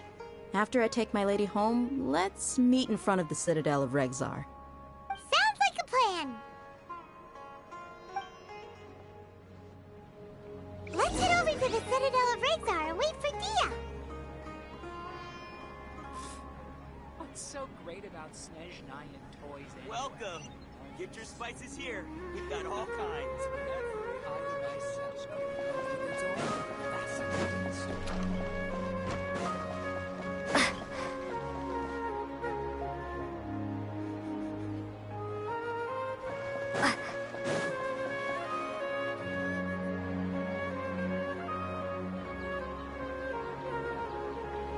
Sorry, I'm late. It took some convincing for the Master and Mistress to believe that Miss Dunyarzad was only sitting in the port for a while because she was in a bad mood. Anyway, I guess I should be thanking you. I haven't seen Miss Dunyarzad that happy in a long time. If it wasn't for you two, she probably would have been caught and dragged back much earlier. You sure sound a whole lot nicer than when we first met, Dia. Who would have thought you had such a soft spot for Dunyarzad? It's called being a professional. I'm a bodyguard, and I work for whoever's paying. Look, Dia's blushing.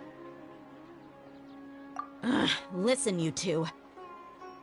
I don't expect to be working for Miss Dunyarzad very long, but I hope to finish things on a positive note if possible. Let's cut the chit-chat and head into the Citadel. We'll see if the person I know has a way for you two to meet with the Lesser Lord.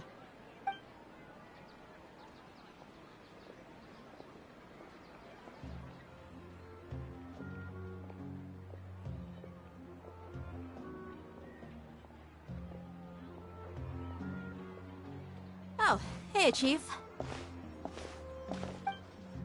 Ha Dia, what are you doing here? And well, didn't expect to see you three together. I take it you all know each other already? Mm-hmm. We met this morning after the Adventurers Guild pointed us to Ozfon for more info. No kidding. Huh. So, where's Ruksha? Ruksha's gone over to the Academia. The Grand Sage recently ordered Sumeru City to begin bolstering its defenses, so people from all over have been called back to the city. Since you've already mentioned the theft, I suppose I might as well tell them what we know. Appreciate it, Chief. Theft? Sorry, what the heck are you guys talking about? Just recently, the Academia lost something, and there's a chance the item is connected with the Dendro Archon. This case might just somehow help you in meeting her. I suppose that's one way to look at it. But if you ask me, the case is more about the Academia than anything else. Let me fill you in. The Academia recently sent a convoy to pick up an important package from Aru village. Word got out, and the convoy was robbed on its way back. The Grand Sage took the whole matter very seriously. Not only did he dispatch the Matra, but also enlisted our help in the search for leads. All we know so far is that whatever was stolen is currently in Port Ormos. You two have heard of Port Ormos, haven't you? It's the largest commercial port in all of Sumeru. You can travel there by leaving Sumeru City and heading south along the river. The Academia's grip isn't long enough to reach all the way to Port Ormos, so the city's a little more laid back, meaning the population's also a mixed bag. You never know who you'll meet there. Apparently what was lost has a great deal to do with the Akasha, knowledge, and even the gods. I'm afraid I don't have any other details. If you're interested, maybe you could head to Port Ormos and ask around yourselves. If you want my advice, try introducing yourselves as students of the Academia once you're there. Are you serious, Chief? All the Academia students are in Sumeru City, you know. Why should they pretend to be students in Port Ormos? If you're also interested, just go there and see what happens. Count me out. I've got plenty of work to do here for the Homayani family. And take it from me, if you two really do decide to visit Port Ormos, you'd best watch your backs. Let's just say that the Eremites there aren't nearly as friendly as those here in Sumeru City. There are even some extremists who go around shouting slogans like, "Retake Sumeru for King Deshret." Word is that more and more are joining their movement. They're becoming a real headache for Chief and the others. You bet they are. King Deshret's been dead for thousands of years. Now they start spreading rumors of his return. Ridiculous. Not everyone's like you, Chief. Even the desert natives who abandoned their homes in the wilderness still wish to have a god of their own. Well, Traveler, that's about all the information we have for you.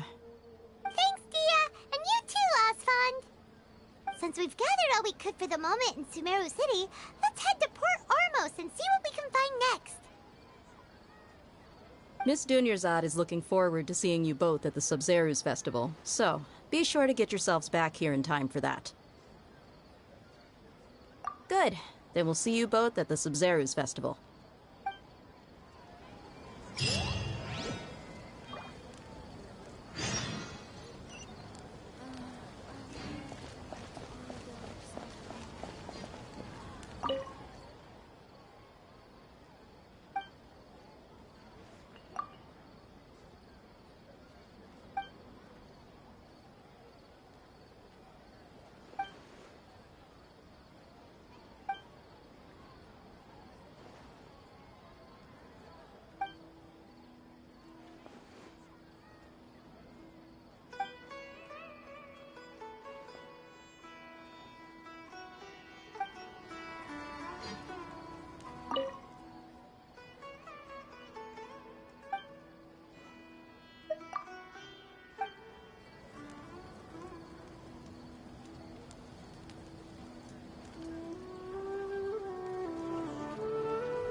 Happy to oblige.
Come and have a good look yourself.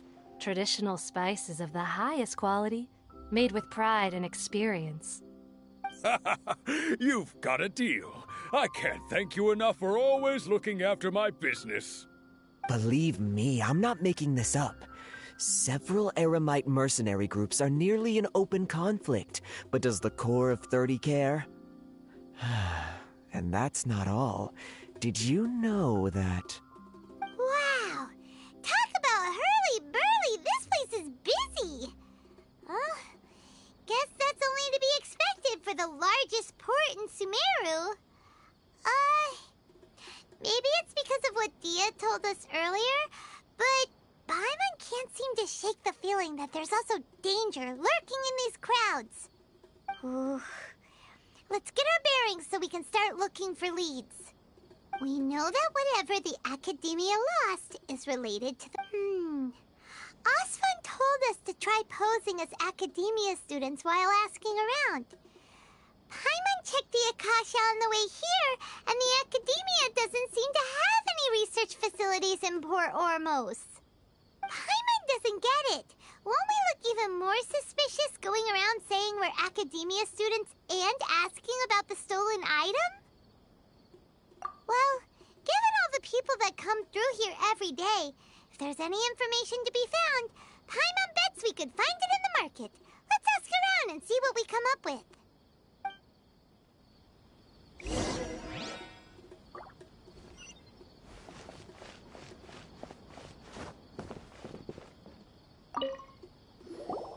Welcome. Welcome. How can I help you two? Hi there. We would like to ask you a question. Do students from the Academia ever come to Port Ormos? Of course. Especially around this time of year. Students from sumeru City that are about to graduate often come to Port Ormos to cut loose a little. Many people often talk about how hard it is to get accepted into the Academia, let alone graduate. But those who finish their studies and go on to become full-time researchers at the Academia have it even harder. Sure, we may not be sumeru City, but Port Ormos offers beautiful scenery and a stress-free environment. Some even say it's good luck to come to Port Ormos, so students and researchers come flocking here when things get to be too much at the academia. Ah, you see over there? Those are students from the academia. They've been looking worried and miserable ever since they got here a few days ago. If you ask me, the life of a merchant is better. So long as the Akasha teaches us what we need, then life is good. Those students seem to be discussing something. Let's see if we can listen in.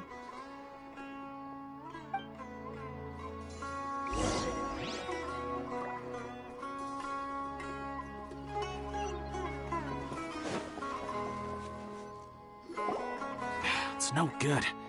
I've tried asking around, but I haven't been able to learn anything useful. Not to mention that a bunch of scary-looking Eremite mercenaries have been posted along the streets now. There's been a lot of fighting between the different Eremite factions in Port Ormos. If we choose to move on our own, then it would be wise to steer clear of them. Especially the group that's constantly shouting some stuff about King Deshret and some resurrection. I've even heard that the Citadel of Regzar is starting to get fed up with them. What was that group called again? Ein something or other? They're called Ein El Ahmar. Today, I heard that the thing we're after might be in their possession at the moment. Wait, come again? Don't you see? Many of the Eremites in Port Ormos deal with trading this kind of thing. They're usually pretty wary of outsiders, but not so with students of the academia. It's because the kind of goods that students are looking for aren't the kind of goods that Eremites are after. As long as they know you're a student, then deals can be made. I've heard that Ein el-Hakmar likes to set up shop at the Jafar Tavern. Supposedly, if you're willing to part with 500,000 mora, they'll give you info on anything. Wait, did you say 500,000? If information alone costs that much, then how could we ever afford to buy what we're looking for? I guess we might as well give up on trying to graduate this way. I wouldn't worry too much. Our field of research is very niche. Who else could possibly be after that kind of shady knowledge? I bet it's practically worthless to anyone aside from us. Well, I guess that makes sense. Then the only thing left for us now is to find a way in. Why don't we all just pool our money together and pay for the information? Whoa! Did you hear that? A niche field of research and shady knowledge? It all sounds pretty suspicious. So, what's your plan?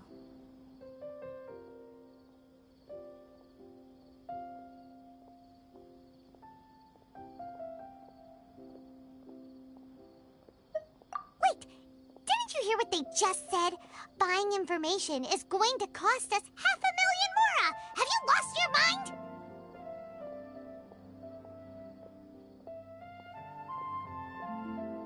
Oh, all right.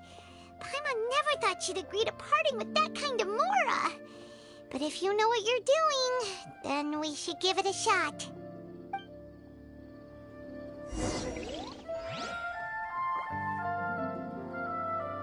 Out of all my commissions, I enjoy making jewelry for newlyweds the most.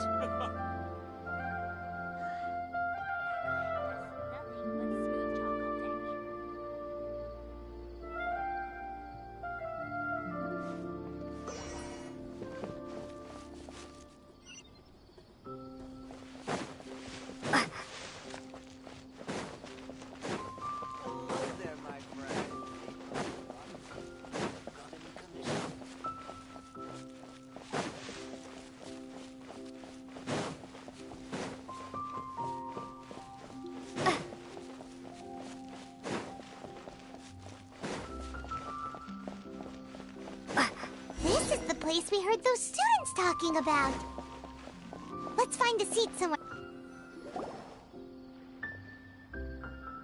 Oh, you've arrived. Please, take a seat. So, they think that they can go toe-to-toe with the boss? Huh! Once we reclaim the power of King Deshret, they'll be the first that the boss punishes. They're nothing to be afraid of. Our main rival now is the Caracal Battalion. They've also amassed a significant amount of mora this time, so we mustn't underestimate them. How can the Caracal Battalion compete with the boss when they're nothing but a bunch of money-grubbing opportunists out for a quick mora? Yeah, with boss's fervent devotion, He'll be able to use this power to bring our god back this time. Huh. All these guys talk about is King Deshret, so they're probably the ones we're looking for.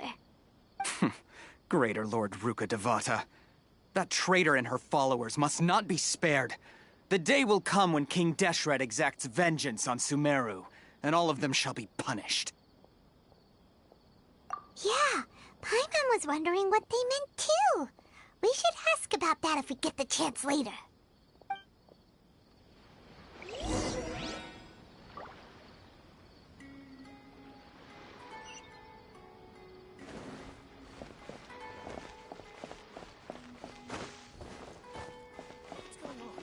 How can there be kind of... Got it. Oh, so Huh? then... Who are you? What do you want? A student? Huh. What's a student from Sumeru City doing in Port Ormos? Ah, well, if it's info you want, you've come to the right place. The question is, can you afford it? Huh? What is this, some kind of joke? Oh! Sorry! She must have grabbed the wrong amount! Hey, what do you think you're doing? Oh, Paimon can't stand to see so much more go. But there's no other choice right now. Here, this is the merchant's address. Whatever you're looking for, you'll find it there. Hmm? Well, what are you waiting for? Oh, that's right! We heard you mention King Deshret just now. We're actually interested to know more because... because we're... archaeology students! Fine. Since you've already handed over the Mora, I guess I can throw in a little extra info. As you can see, members of Ain al-Ahmar are devout believers of King Deshret. Years ago, King Deshret founded the great desert nation that was our homeland.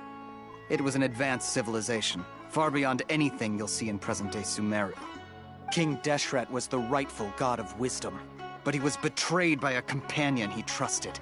She even stripped him of his title, God of Wisdom. So, you mean the traitor was... Greater Lord Ruka Devata, yes. That shameless wretch destroyed King Deshret's civilization, and our ancestors were forced to flee to this land where we were made to suffer the tyranny of our enemies. Furthermore, she conspired with the academia to cover up the truth of her actions, and create the merciful and benevolent facade for which she is now known. Ugh, just thinking about it sickens me. But the story doesn't end there, oh no. King Deshret isn't truly dead. The voice of the Oracle has been heard in the desert, prophesying his resurrection. Mark my words, our god shall return. And when that day comes, all followers of the traitor and all the desert dwellers who have forgotten their true god will suffer retribution together. If what I'm saying makes you shiver with fear, it might not be too late for you to become a believer of King Deshret. I don't have anything to say to you academia people about that. I think this conversation has reached its end. Not just yet. This man is a fraud. Huh? You again? Deranged academia lunatic. Yes, it's me again. I already warned you that if you weren't willing to sit and discuss things with me, I'd take measures to make things uncomfortable for you. Listen to me. That address he gave you is fake. Or at least, you won't find a merchant waiting for you there. This group has been boasting all around that they can provide information on a certain item as a means of luring people into their territory. Once you show up, they keep up the act until they have hard evidence that you want to purchase said item. Then they use that to squeeze you for all the Mora you're worth. Hey! Shut it all, Hatham! What are you playing at, trying to ruin our business like this, hmm? I told you the other day. I wish to discuss my terms with your boss. Ha! The boss made it perfectly clear that he won't negotiate with you. Yes, and in no uncertain terms. But that was then. It does not preclude him from changing his mind in the future. I'm warning you. Don't push us, or this could get ugly. We don't usually get rough with people from the academia because it just complicates things. For a lunatic like you, though, we might just have to make an exception. If you're suggesting that we escalate this from a verbal exchange to a physical one, I accept. After all, Even the Archons used war to negotiate the ownership of Teyvat. If, on the other hand, we can't agree on any means of negotiation at all, then I'm afraid my next course of action will sting a little more than the mere falling through of a few business deals. I will jeopardize the Eremites' reputation, which I know you value above all else. I am quite confident that if I began to take such action, your boss would willingly approach me himself. However, I fear that by then, some things will have happened that cannot be undone. Also, a word of advice. I suggest you tell your boss exactly what happened here today. Otherwise, he might blame you for not telling him in the future. What did you say? Consider this. Have I ever failed to follow through on my word in the past? This guy is really out of his mind. Okay then. If you really have a death wish, let's meet a week from today. The pier in front of the Pharos Lighthouse, 4 o'clock in the afternoon, sharp. Don't expect us to hold back. Not so fast. First, you return the 500,000 mora to them.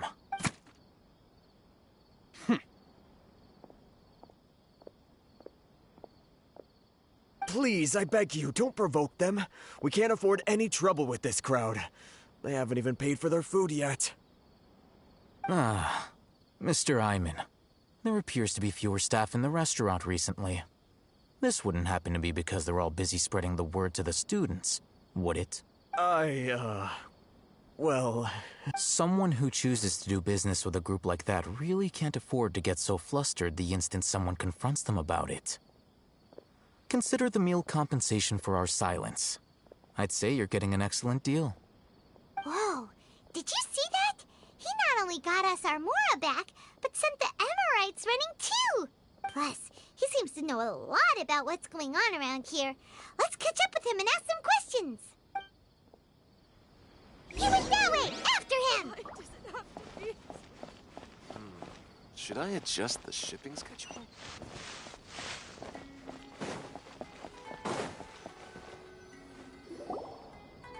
Wait up! It's Al-Haytham, right? What do you want? No need for thanks.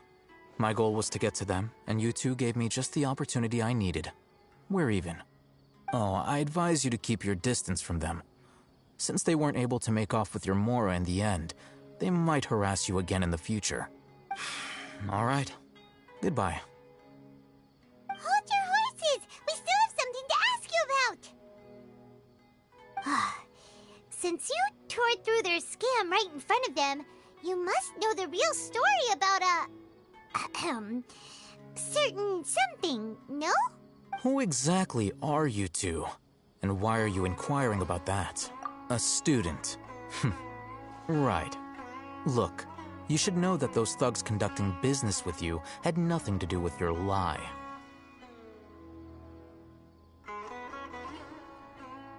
Huh? Oh, yeah! She's really strong! Weren't you saying something about a physical exchange? We can help with that. She doesn't even have a vision. Forget it. Maybe not, but she can still use elemental energy. Otherwise, there's no way we'd go asking for info from from guys like that. Those hot-headed thugs are definitely gonna bring a lot of backup for your next meeting. Even if you don't go alone, you won't regret taking us with you. All right, I accept. Got a pen and paper? If you're searching for someone who sells that kind of merchandise, I'll give you one of their addresses, and you can try your luck. We'll reconvene at the appointed time by the pier. It doesn't matter if you show up or not. So, since you were happy to give us this merchant's information, does that mean you can tell us exactly what we're after? You were willing to part with 500,000 mora for something and you didn't even know what it was? Okay. Well, if you truly are as skilled as you claim, then you can beat the answer out of them when they become hostile. Look, if you've been making inquiries, then you have to know something by now. Tell me what you know so far, so I don't waste time repeating information. We know it's connected to the academia somehow, and that not only do the Eremites deal in it, but some students want to get a hold of it too. What else? You know almost everything there is to know, but you're unable to compile this information because you've never seen the object before. This is what you've been looking for. Huh? Paimon can't tell what it is. It looks like some kind of ornament. This is a knowledge capsule. To put it simply, it's a vessel that can store a fixed quantity of canned knowledge. It's like a miniature Akasha. Anyone who links it to their personal Akasha terminal instantly becomes privy to its contents. Correct. Anyone. Unlike the Akasha, which heavily regulates who can access what information, knowledge capsules confer their contents without any requisites. That's amazing! It's essentially a convenient and harmless vestibule for knowledge. Unfortunately, it's illegal in Sumeru to privately possess or trade them.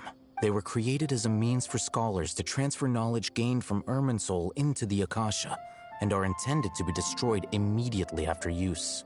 But despite strict regulations, some of these knowledge capsules will always escape destruction. After all, there will always be those in this world who are dissatisfied with life as designed for them by the Akasha and wish to change their fate. Over the past century, a wide variety of canned knowledge has been leaked from the academia. Now, in Port Ormos, the valuable ones are a means to Mora for the Eremites. Meanwhile, those which the Eremites deem to be useless to them occasionally prove useful to the common citizens and hapless academia students. Well, I think that about sums it up. Oh, so that's your true objective. With our current arrangement, I don't believe I can offer an answer. You're still resolved. Fine. Let's talk somewhere with fewer people.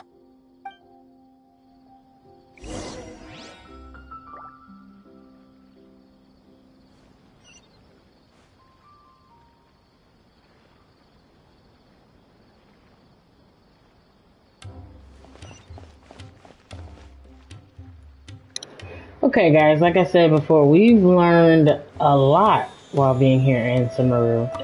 But it seems like we're getting further and further from our initial task, which was finding out how to meet the Archon of this area. And now we've been drawn into if you wish to learn the more backstory about the knowledge of something deeper going on here in Seramu. Seramu? I'm saying it wrong, I'm sorry. I need you to find someone named the Dory, plant Archon Dendro area. Inferior knowledge capsules. She often has quality goods in stock. I'm wondering if maybe there's been some sort of cover-up about who the Dendro Archon really is and who's really running this area. I'm very excited and interested to see what's going on here, because I feel like there's some sort of mystery that we don't know just yet. That they had no intention of letting me get any further.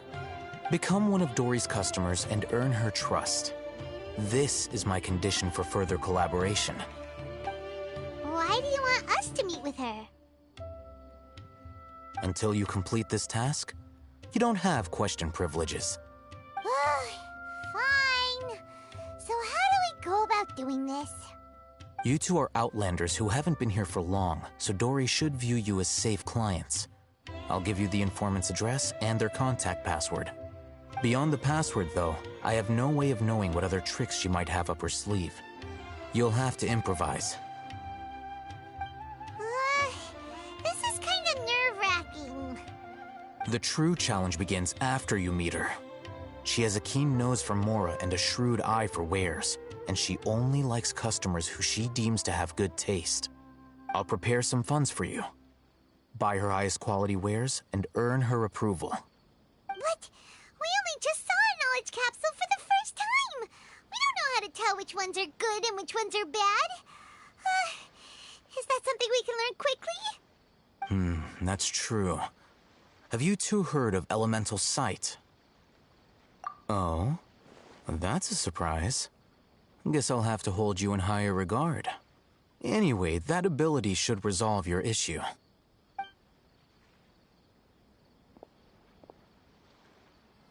Here are 2 knowledge capsules. Tell me, can you detect any difference in their quality?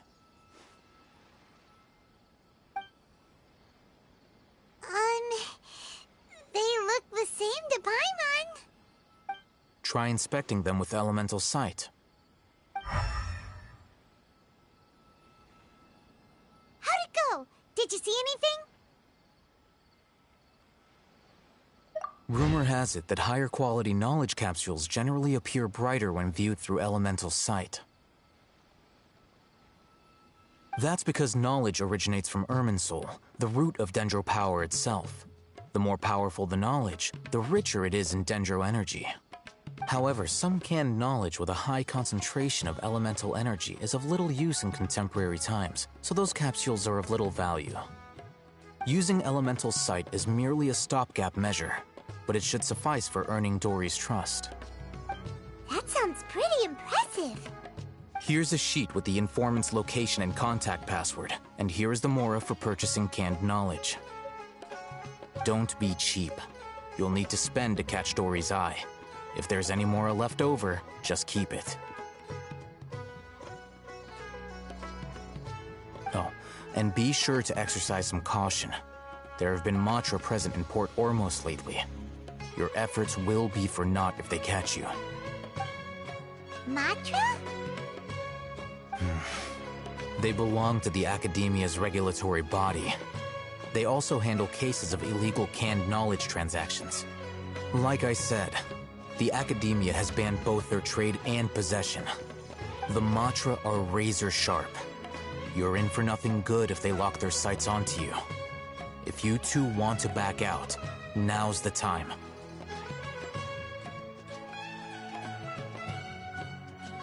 Okay, then we have a deal. If you succeed in your dealings with Dory, come find me at the Wikela Funduk. We'll have an open discussion then.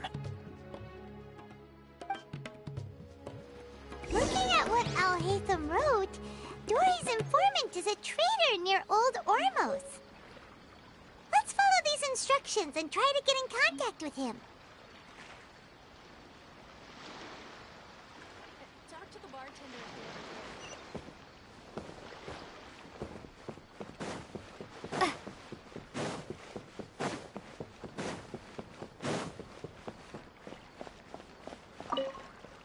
Hello. What are you two looking to buy?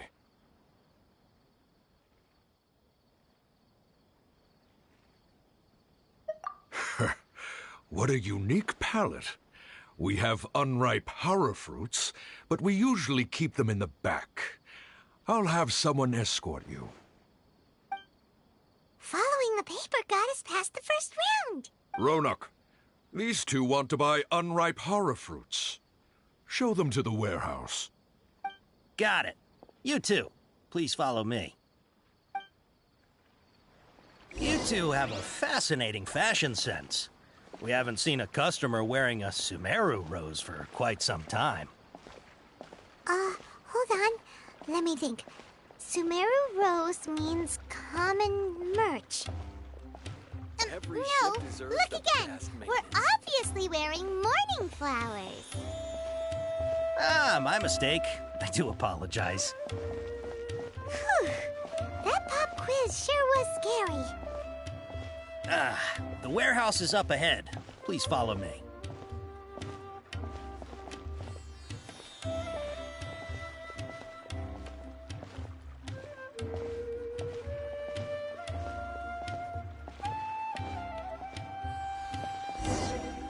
Before I retrieve your products, I need to confirm a few things. Please forgive me, but we may not have sufficient stock for you today.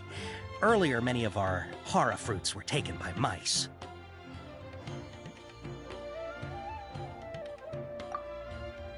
Hold on. That's not right. Taken by mice means they sold out. Ah, I'm sorry. But as things currently stand, we won't be able to fulfill your order. Why don't you two think things over? He's cautious of us. Let's take a closer look at the paper that Al-Haytham gave us.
Before I retrieve your products, I need to confirm a few things.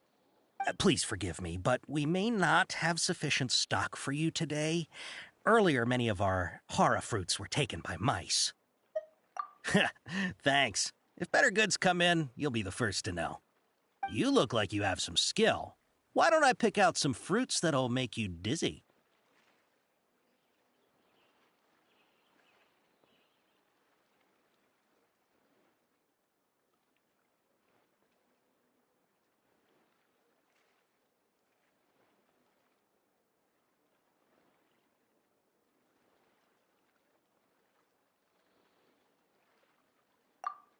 Yep, that's the right answer.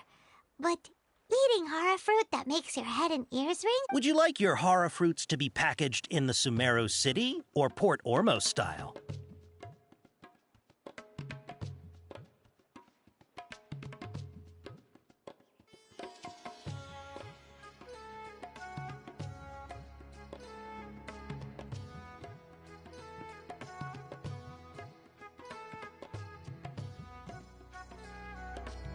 Wow, you two sure are generous customers.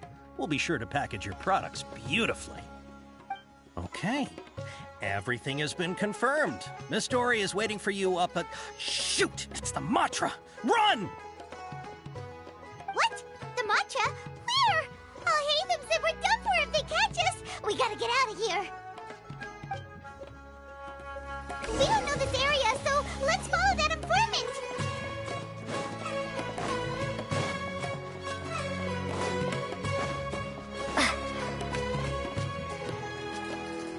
He moved that way.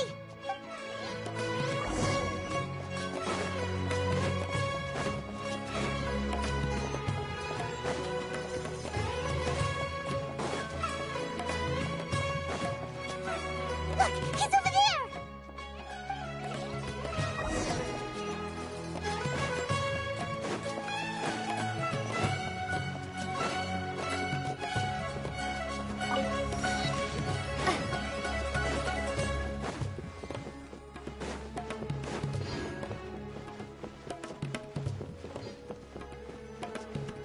Hey, if you're hiding from the Rishbaland tiger, come this way. Another password. Huh? Oh, that voice came from... Here, over here. You can stop running now.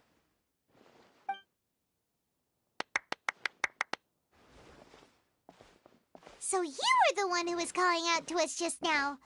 But, are we definitely gonna be safe here? These two good customers wish to buy some hara fruit, Miss Dory.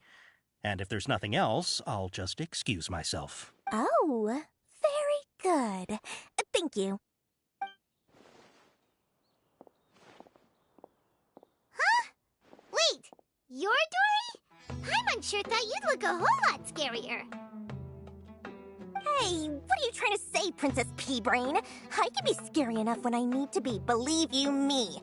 If you don't watch what you say, then you can forget about doing any business. But it seems you two have actually done pretty well so far. Not only did you manage to find the informant, your reactions were also pretty sharp. You don't really look like criminals or anything, but I bet my Mora that you've been involved in some shady dealings. Paimon's not sure if that's supposed to be a compliment, but we'll take it. I can't risk doing business with people who start huffing and puffing after just a few paces, no matter how much Mora they might have. Not only will they get caught by the Matra, but they'll also get us into trouble. As decent folks trying to run an honest business, we don't need any of that. Wouldn't you agree? So that's why I prefer to have customers like you. It's your first time here, but don't worry, I won't ask too many questions. Even if you wish to buy enough knowledge capsules to decorate your house with, please, knock yourself out. As long as you have lots of round, shiny Mora, then we're all good. Ah, yes, of course, of course. Go ahead, help yourselves. Voila! Wow, she has a trove of canned knowledge. Whew. She'd probably be in serious trouble if the Matra caught her. What kind of products do you seek, my dear customers? Don't worry, I'm not interested in your reasons for buying. Take this one, for example. An analysis of the sociological ideology and dialectics of the Hilichurls. Only 3 people in all of Teyvat have ever studied it, making it extremely rare. It's on sale now for 350,000 mora. Yeesh. Who would want to be an expert in that topic? Or how about the architectural styles and construction methods of Teyvat in the early Archon War period? With this one, you can become an expert in historic architecture preservation and find an excellent, well-paying job in nearly any nation. Ooh, now this sounds like it could be useful. 2 million mora, and it's yours. No discounts. Whoa! That's a lot of mora! Of course, you are free to pick whatever your heart's desire. The contents and price of each knowledge capsule are indicated in small text on the body of each one, down at the bottom. Alright, let's try the method that Al-Haytham mentioned.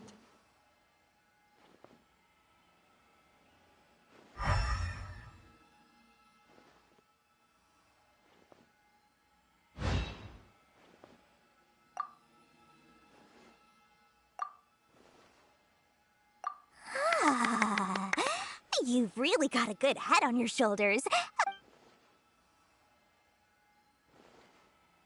We'll take these, please and thank you. My oh my, you are blessed with a taste for both the exquisite and the extravagant. Customers like you are a rare breed. 1 in 100. No, 1 in 1,000 even. Listen, I have a special offer for you two. If you spend just 100,000 more and more, you can pick any knowledge capsule of your choice up to a value of 1 million mora. Say what now? Hey, did you hear that? Spend another 100K and we get a capsule worth a whole million! But all the canned knowledge we just bought is easily worth 500,000 mora. If we spend just a little more, we can get something worth 1 million mora. Isn't that a fantastic deal? Think about it. We've gone to all this trouble to get this canned knowledge. And so far, everything we bought belongs to Al-Haytham. Aren't you even the least bit curious about how this whole canned knowledge thing works? We're talking instant knowledge here. Don't you want to try it yourself?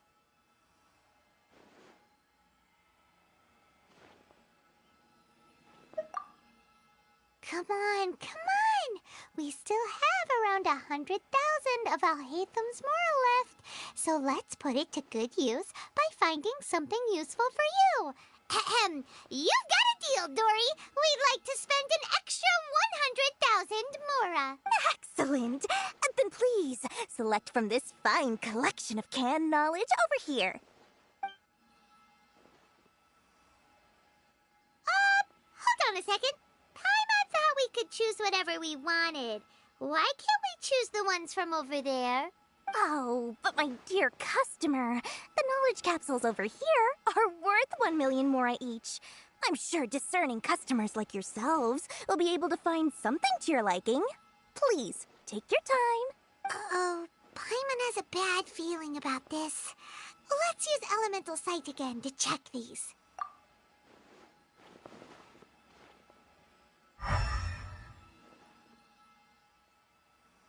So, what did you see?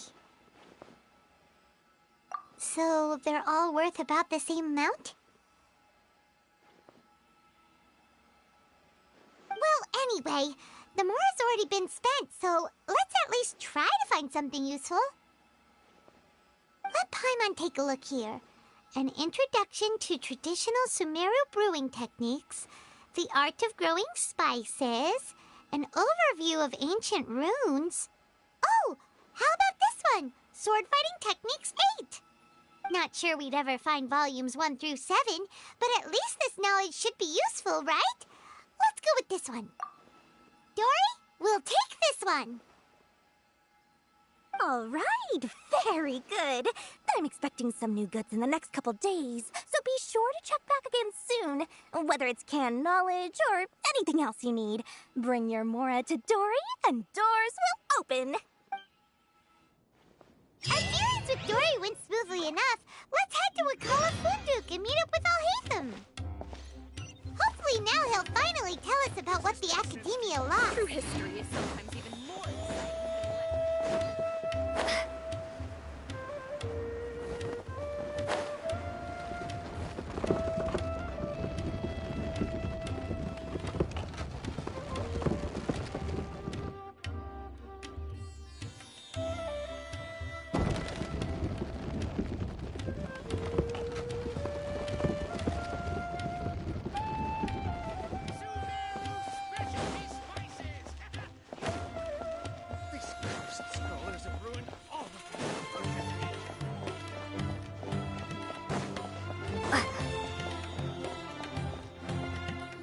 Ha, you two made it.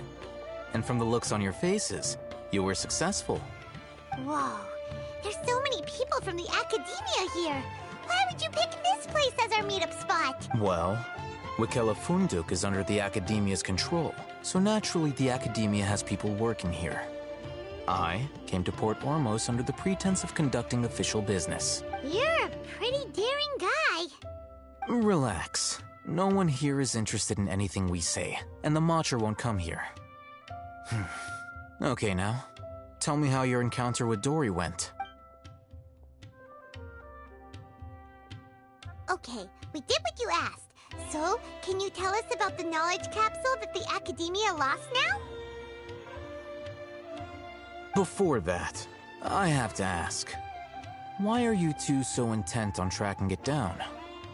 You don't have to answer, of course. Yeah, she just wants to meet the God of Wisdom and ask her about something important. We've been in Sumeru for a while now, but we still haven't found a way. When we heard that the academia had lost something that might be related to the gods, we came here in case it turned out to be our lucky break. In that case, you're on the right track. A short while ago, the academia lost a knowledge capsule in the desert. It's supposedly a divine knowledge capsule. Use it, and you'll gain the wisdom of the gods.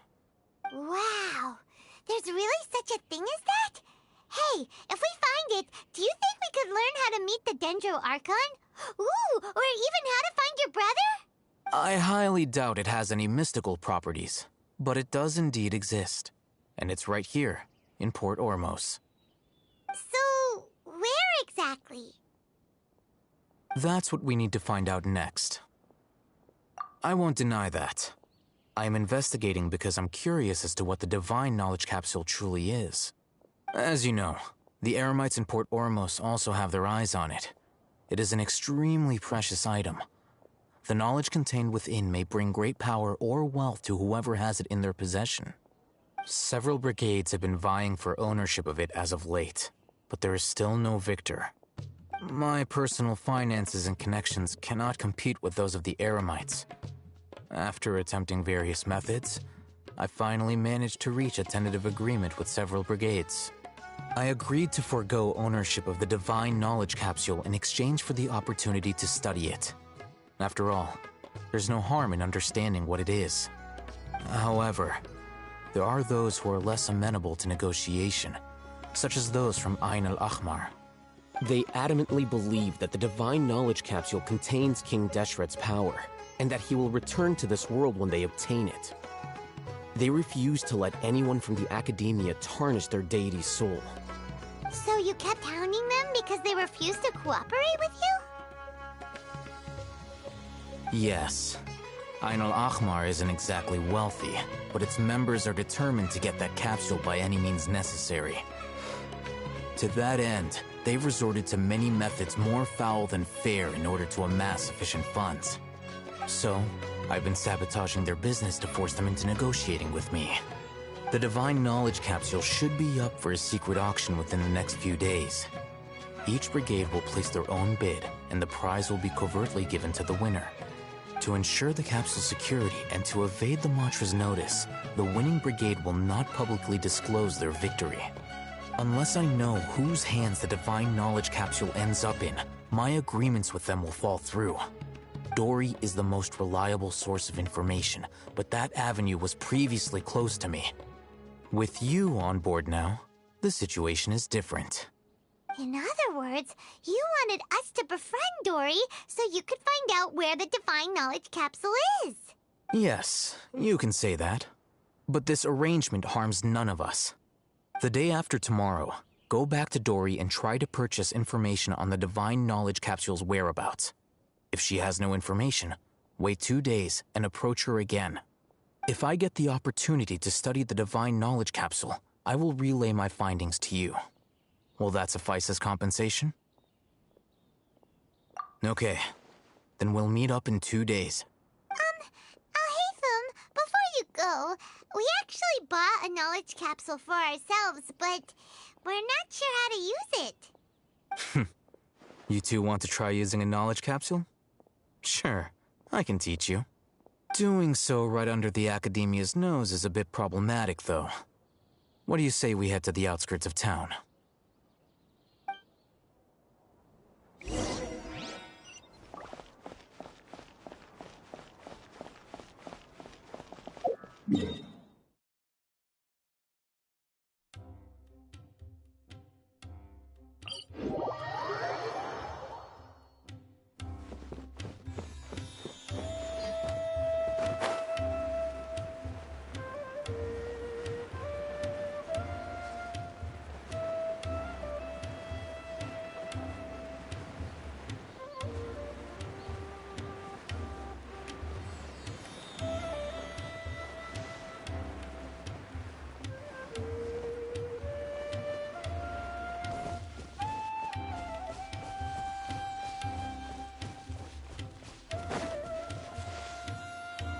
All right.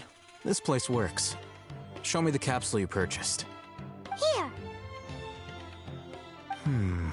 Sword Fighting Techniques 8. Huh.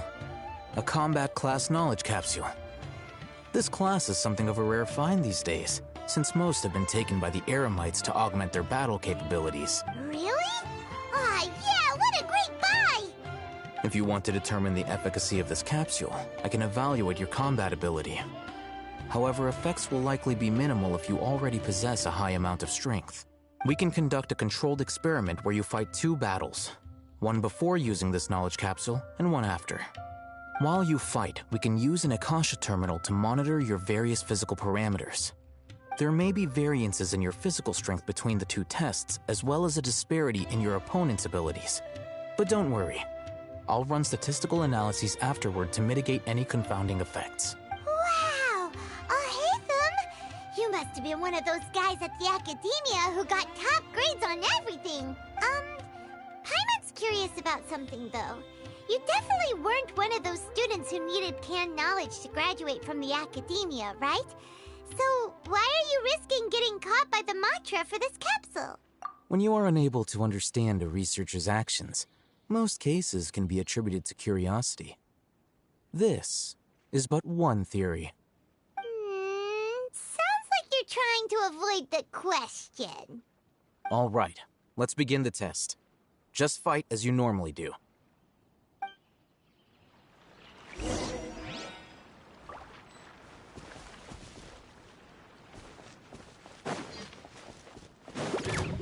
Drop!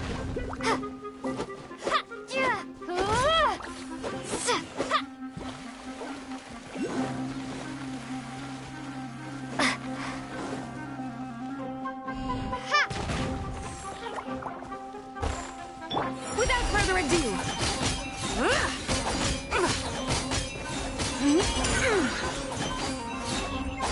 lofty wisdom will show us the way.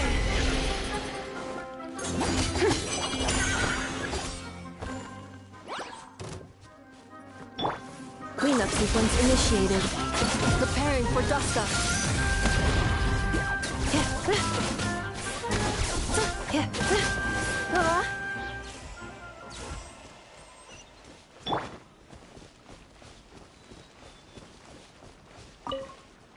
All right. I'll link your Akasha terminal to record data. The next step is to use this knowledge capsule. Hold it in your hand. I'll help you establish a connection with it so you can activate its power.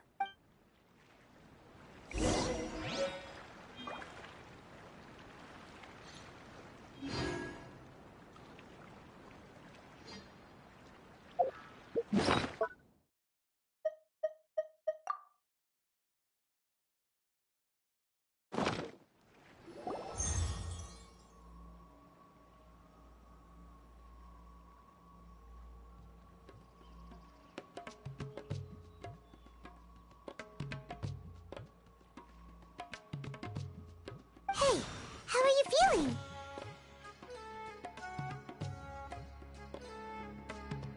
You mean that it worked? All right. Time for round 2. Fight with the same composure as before.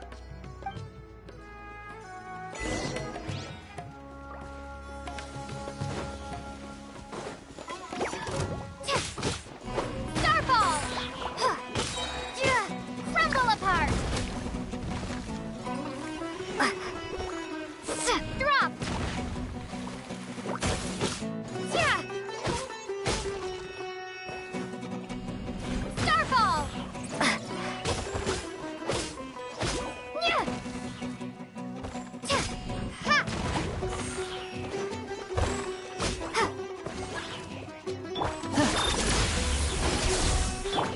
again!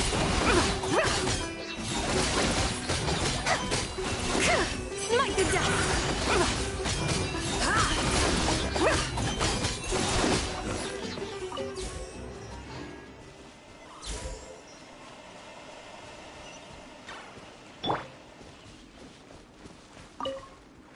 Now, I'll start recording data again. Oh, hey, Thumb. How's it going? Well, the knowledge capsule you purchased did improve her combat capability. During the second fight, her overall fighting performance increased by 0.073%. Wait, how much?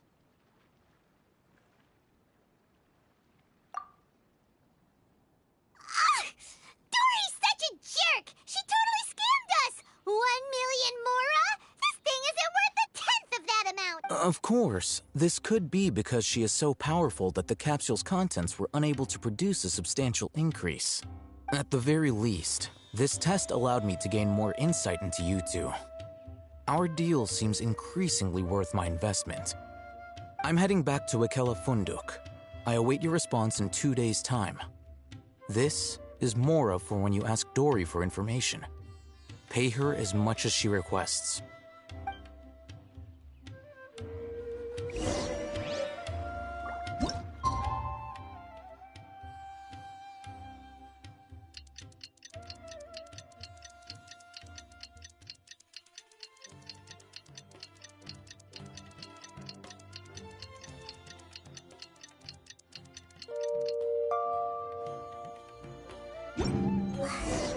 Let's see Dory today and ask her about where the Divine Knowledge Capsule is.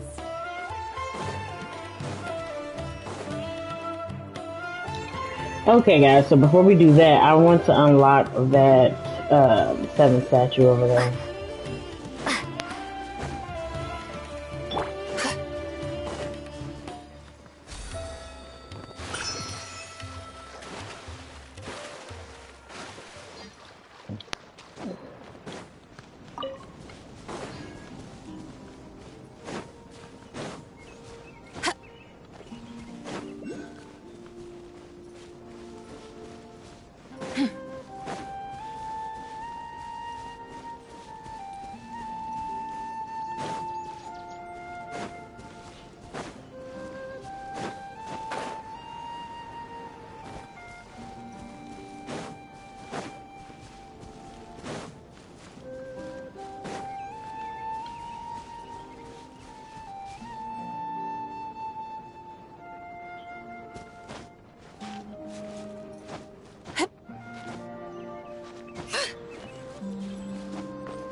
I have a lot of stuff I need to unlock over here.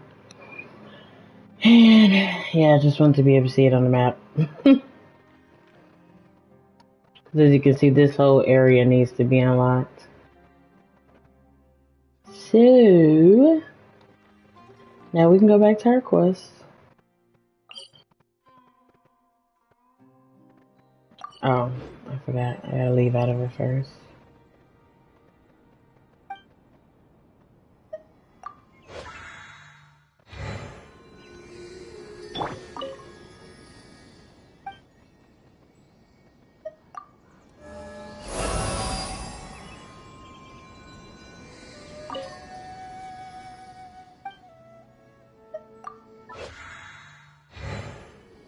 Wait, why can't I give it the things that I have? There we go.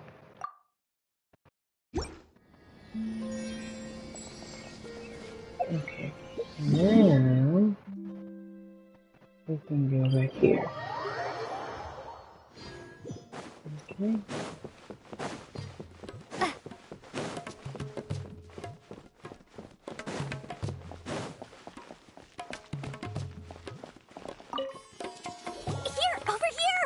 Welcome back, my loyal patrons. What can I do for you this time? You name it. Canned knowledge, supplies, or anything else you need. I'll find a way to get it. Where there's a waterfall of Mora, there's a way. Can you really get us anything we want? Anything at all? Aha! So it appears that canned knowledge alone is no longer sufficient for your opulent appetite. Then please, oblige me. Tell me what you have in mind. Oh! I knew customers with pockets as deep as yours would undoubtedly crave something more profound than ordinary canned knowledge. But you know, that kind of information isn't going to be cheap.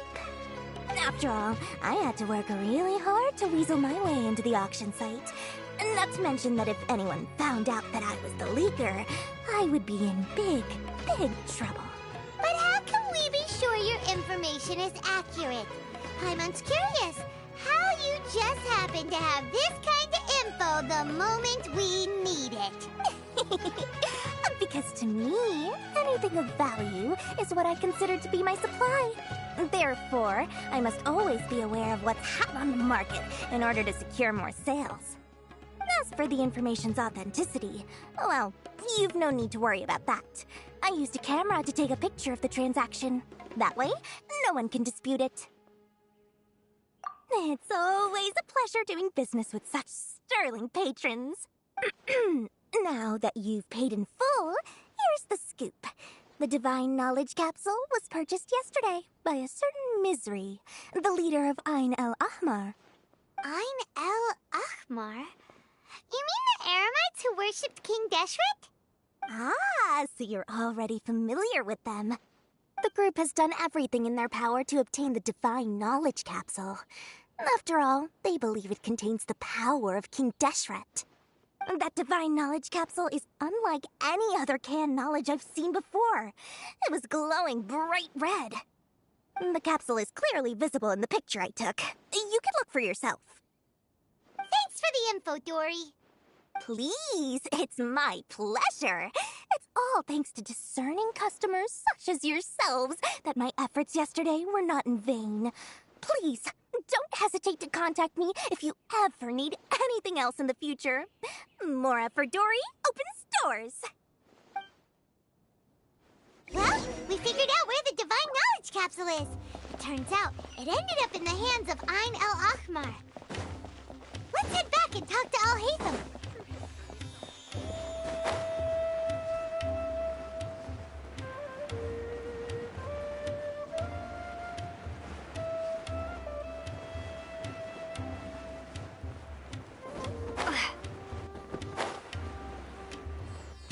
Al-Haytham, we got the info you wanted.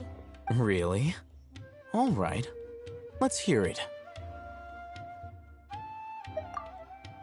Dory even gave us evidence to verify the intel. Have a look. Huh. It must have taken some guts just to infiltrate the scene of the Eremites' transaction. But then to get close enough to take a picture like this. Bold move, Dory. Very bold move. All right. The person in this picture is indeed Misery, the leader of Ain el Ahmar. And the glowing red capsule he's holding appears to be the Divine Knowledge Capsule. In which case, if we play our cards right, when we confront them next week, we should be able to force them to show their hand. At first, Paimon didn't get why you were provoking these Ain el Ahmar guys. But now, it sort of makes sense. Everything's playing right into your hand. After we defeat them, we can finally have a serious talk with their boss and get them to lend us the Divine Knowledge Capsule. Thank you for your time and efforts. Take a few days off while I make some preparations. Let's meet up again on the afternoon of the arranged date, 3 o'clock sharp. See you then.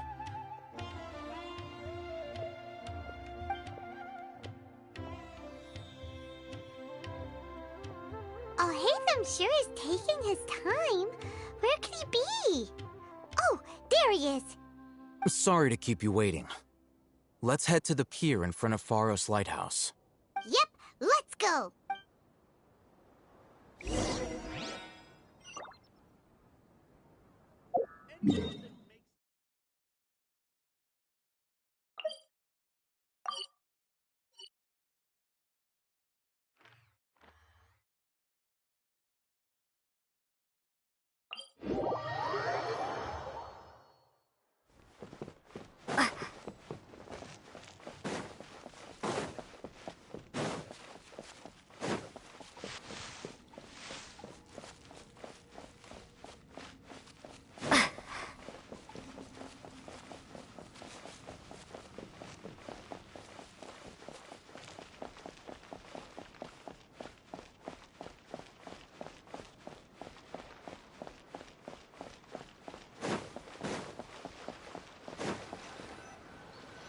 Al-Haytham.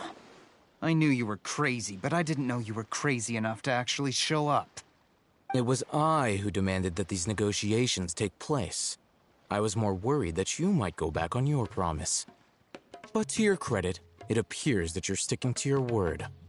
This is turning into quite an occasion. I also brought some backup. I assume you don't mind. Backup? Aren't you the brat from the restaurant the other day? You've come to support this lunatic because he helped you out? Fine. Your funeral. I'm not going to mince my words. Once we're done with you, you'll be nothing more than fish food. Get 'em, boys!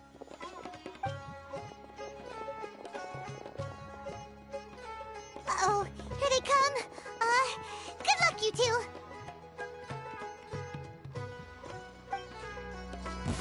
That's close enough. Scatter! Insulation chamber deployed. Annihilation mode.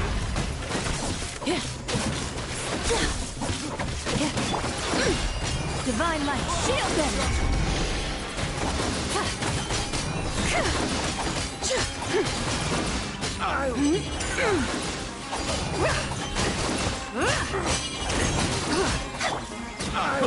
Settle down. Be sanctified.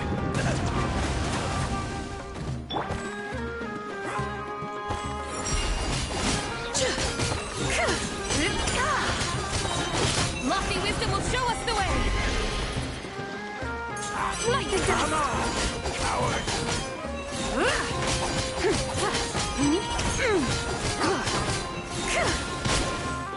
Be cleansed!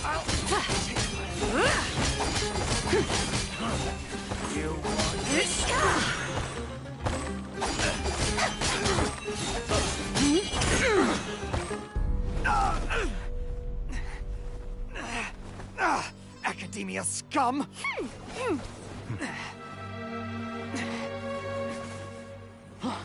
Boss! Finally! Did you use it? Great! Now we can...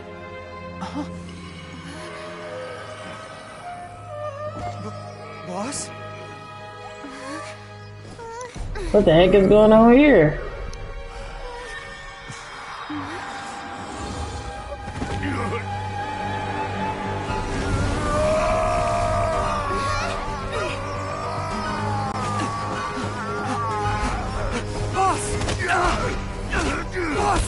What's wrong? What happened to him? We have to cut his Akasha connection, now.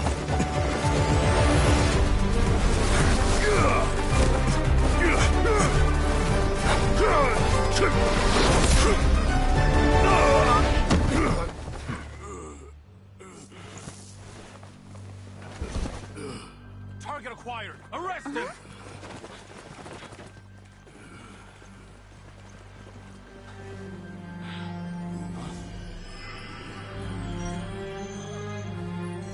Do not impede our work. Is that understood, Al-Haytham? Of course. I was only trying to help. Take him away!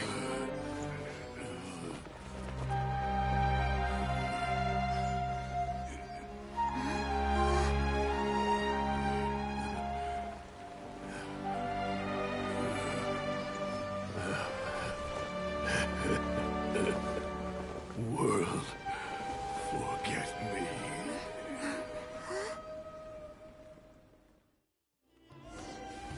Okay, that was not only weird, but interesting. Either the information on there was... I feel like somebody either did something, like tampered with it to corrupt whoever tried to use it, Or maybe it was something in there, like a spirit or something, that is possessing it? Something. But that was odd. That was very odd, guys. Interesting, but odd. Oh, yeah. You mean how some researchers go insane after getting knowledge from Irminsul? I've heard of numerous incidents of researchers in Satyavada life going insane. The state that man is now in suggests that this is a similar situation. This divine knowledge capsule does appear to be linked to the gods, but beyond that, it doesn't seem anything like the rumors suggest. Possessing it doesn't grant you divine wisdom or power. Did you hear what he said? World, forget me. What could that possibly mean?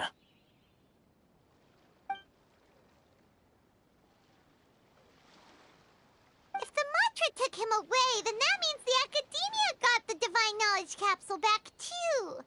What a shame. We were so close.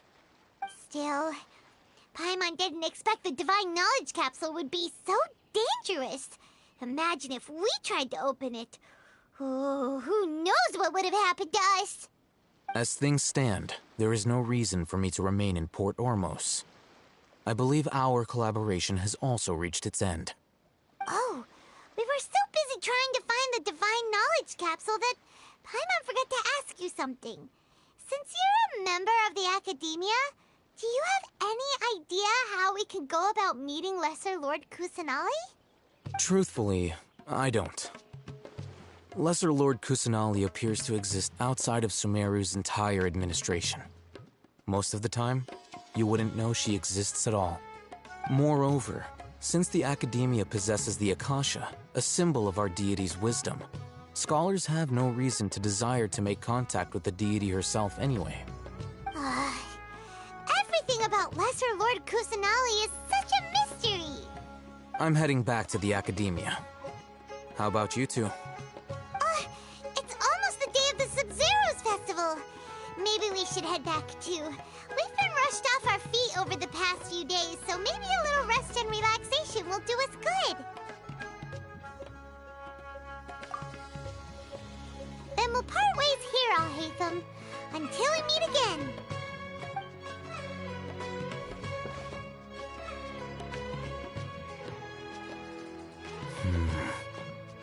Now, do I deal with this thing first?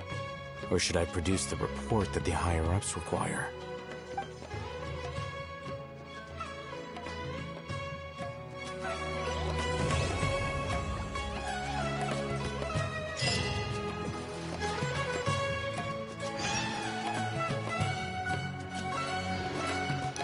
I had a feeling he grabbed it. I just wanted to see if he was going to actually tell us that he grabbed it. Interesting. I feel like there's more about that thing than we were led to believe.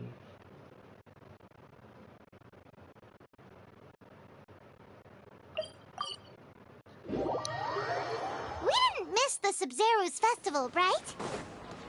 Let's hurry and find Dunyarzad. Paimon thinks she must be around the Grand Bazaar, since she showed us around there last time.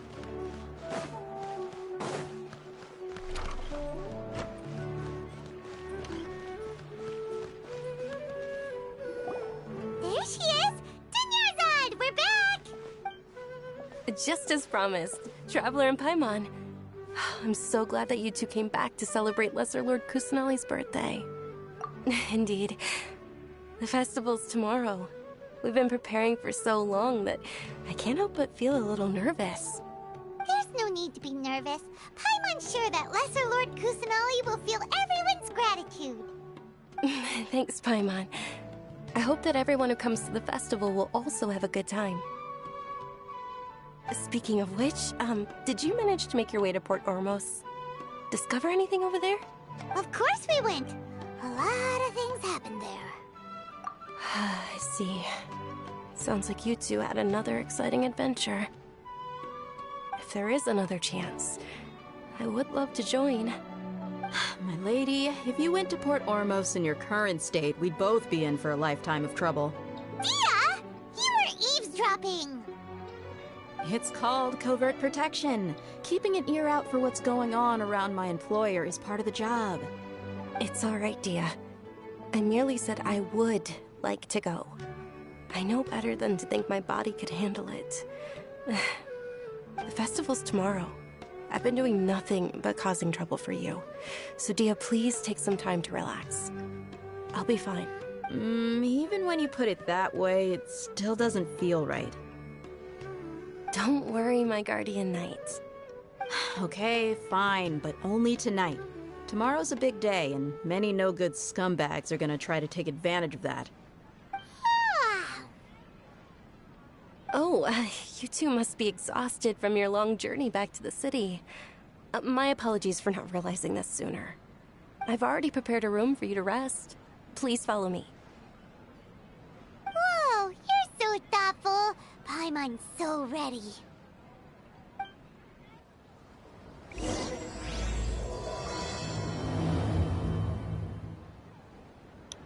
Okay, guys, and on that note, I think I'm going to come to a close for this evening. So I normally try to get through a full Archon quest with you guys in one video, but it seems as though this one has a lot more to explore. So I'm going to cut it into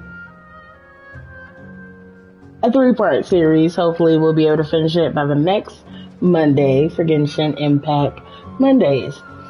I hope everyone has enjoyed themselves. I know that I have, and we've gained a lot of information being here in this new land. I want everyone to have a good night, or a good morning, or a good afternoon, depending on where you are in the world. See you guys for Wednesday.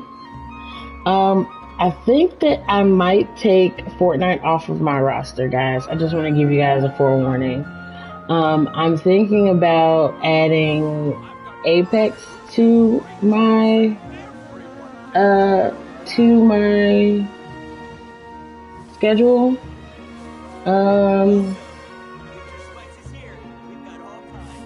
I probably won't do it until May. So look out for that, guys. The first Wednesday of May will officially be the end of Fortnite Wednesdays, and I will make it I will make it Apex Wednesdays. So I just wanted to let you guys know that, so there won't be too big of a shock. I don't want to do it right now because I know some of you guys really enjoy watching me and my friends play Fortnite. And unfortunately, since there's 4 of us,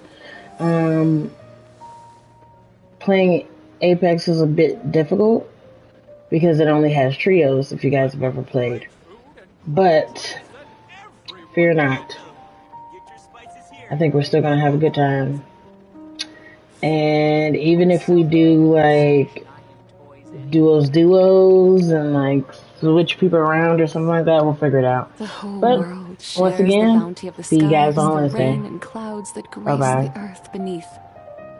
The moon was never meant to be a foreign